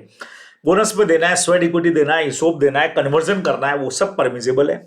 कंपनी बच्चों एक रजिस्टर मेंटेन करेगी बायबैक का, और जब भी आप बायबैक करो उसका एक रिटर्न बनाओ कि भाई किन का बायबैक किया, क्या अमाउंट था, और 30 डेज में आरओसी और सेबी को भेज दो। सिंपल काम बच्चे लोगों। 69 आपको याद हो तो अपन पहले ही पढ़ चुके हैं। अगर बायबैक प्रॉफिट में से कर रहे हो तो आप रिजर्व और प्रीमियम का पैसा जो है वो सीआरआर में ट्रांसफर करो। मैंने भी आपको एंट्री बता दिया था, जितना भी नॉमिनल वैल्यू हो रहा है शेयर्स का, जितना बायबैक कर रहे हो उतना पैसा सीआरआर में ट्रांसफर कर दो, रिजर्व और इससे। और बच्चों हमारा आखिरी सेक्शन जो है वो आ गया, प्रोहिबिशन ऑन बायबैक। अगर ये कंडीशंस हैं तो बायबैक नहीं होगा बच्चों। सबसे पहला, company can not buyback share through subsidiary company. अगर कोई कंपनी अपने शेयर बायबैक करना चाह रही है बच्चों, तो खुद ही देखो, एक कंपनी अगर कोई प्रॉपर्टी खरीदना चाह रही है तो अपनी सब्सिडरी के थ्रू उसके नाम से खरीद सकती है।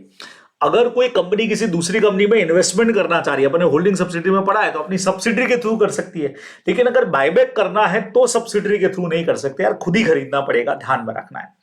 सेम वैसे ही अगर कोई कंपनी अपने ही शेयर इन्वेस्टमेंट पर्पस की तरह खरीदना चाहे कि यार जैसे डिबेंचर्स में करते हैं, ओन डिबेंचर्स टू बैंक, वैसे यहाँ ओन शेयर्स टू बैंक कर दे, बाद में बेच देंगे, तो परमिसिबल नहीं है, ठीक है। उसके अलावा अगर कंपनी ने बच्चों ऐसा कोई डिफॉल्ट किया, डिफॉल्ट अपना वही पुराना वाला, डिपॉजिट का पेमेंट या इंटरेस्ट पेमेंट में, डिबेंचर होल्डर्स का रिडम्पशन, प्रेफरेंस शेयर का रिडम्पशन, डिविडेंड्स पेमेंट में जो प्रेफरेंस शेयर का था, या बैंक का अगर कोई भी लोन है या इंटरेस्ट है बैंक का, उसको पेमेंट करने में बच्चों डिफॉल्ट किया, तो हमारी पुरानी चीजें, डिपॉजिट्स, डिबेंचर, प्रेफरेंस शेयर्स का रिडम्पशन और डिबेंचर, और बैंक लोन और इंटरेस्ट, इसमें अगर उन्होंने डिफॉल्ट किया तो बायबैक नहीं कर पाओगे। लेकिन कर सकते हो अगर आपने ये डिफॉल्ट सही कर दी, रेक्टिफाई कर दी है, अरे भाई अगर आपने ये रेक्टिफाई कर दी तो प्रोहिबिशन लिफ्ट हो जाएगा। लेकिन कब होगा? After 3 year from the date of default remitted. याद करो डीवीआर में क्या था, उसमें था जिस फाइनेंशियल ईयर में आपने रेक्टिफाई किया उसके खत्म होने से 5 साल था, ठीक है। यहां फाइनेंशियल ईयर खत्म नहीं, जिस डेट पे आपने, अगर आपने 1 दिसंबर को रेक्टिफाई कर दिया है तो फाइनेंशियल ईयर खत्म होने की वेट करने की जरूरत नहीं कि यार 31 मार्च 26 को खत्म होगा, वहां से 3 साल जाएंगे, ना। जिस दिन आपने पेमेंट कर दिया, सर 1 दिसंबर को आपने तो पेमेंट कर दिया, तो ठीक है ना, वहां से 3 साल तक तो बैन है। 3 साल तक आप बायबैक नहीं कर पाओगे, 3 साल बाद आप बायबैक करो, और उस बीच में फिर गलती कर दी, फिर रुक जाओगे। उसके अलावा अगर कंपनी ने, तो ये 3 साल वाला प्रोहिबिशन इन चीजों के लिए बच्चों।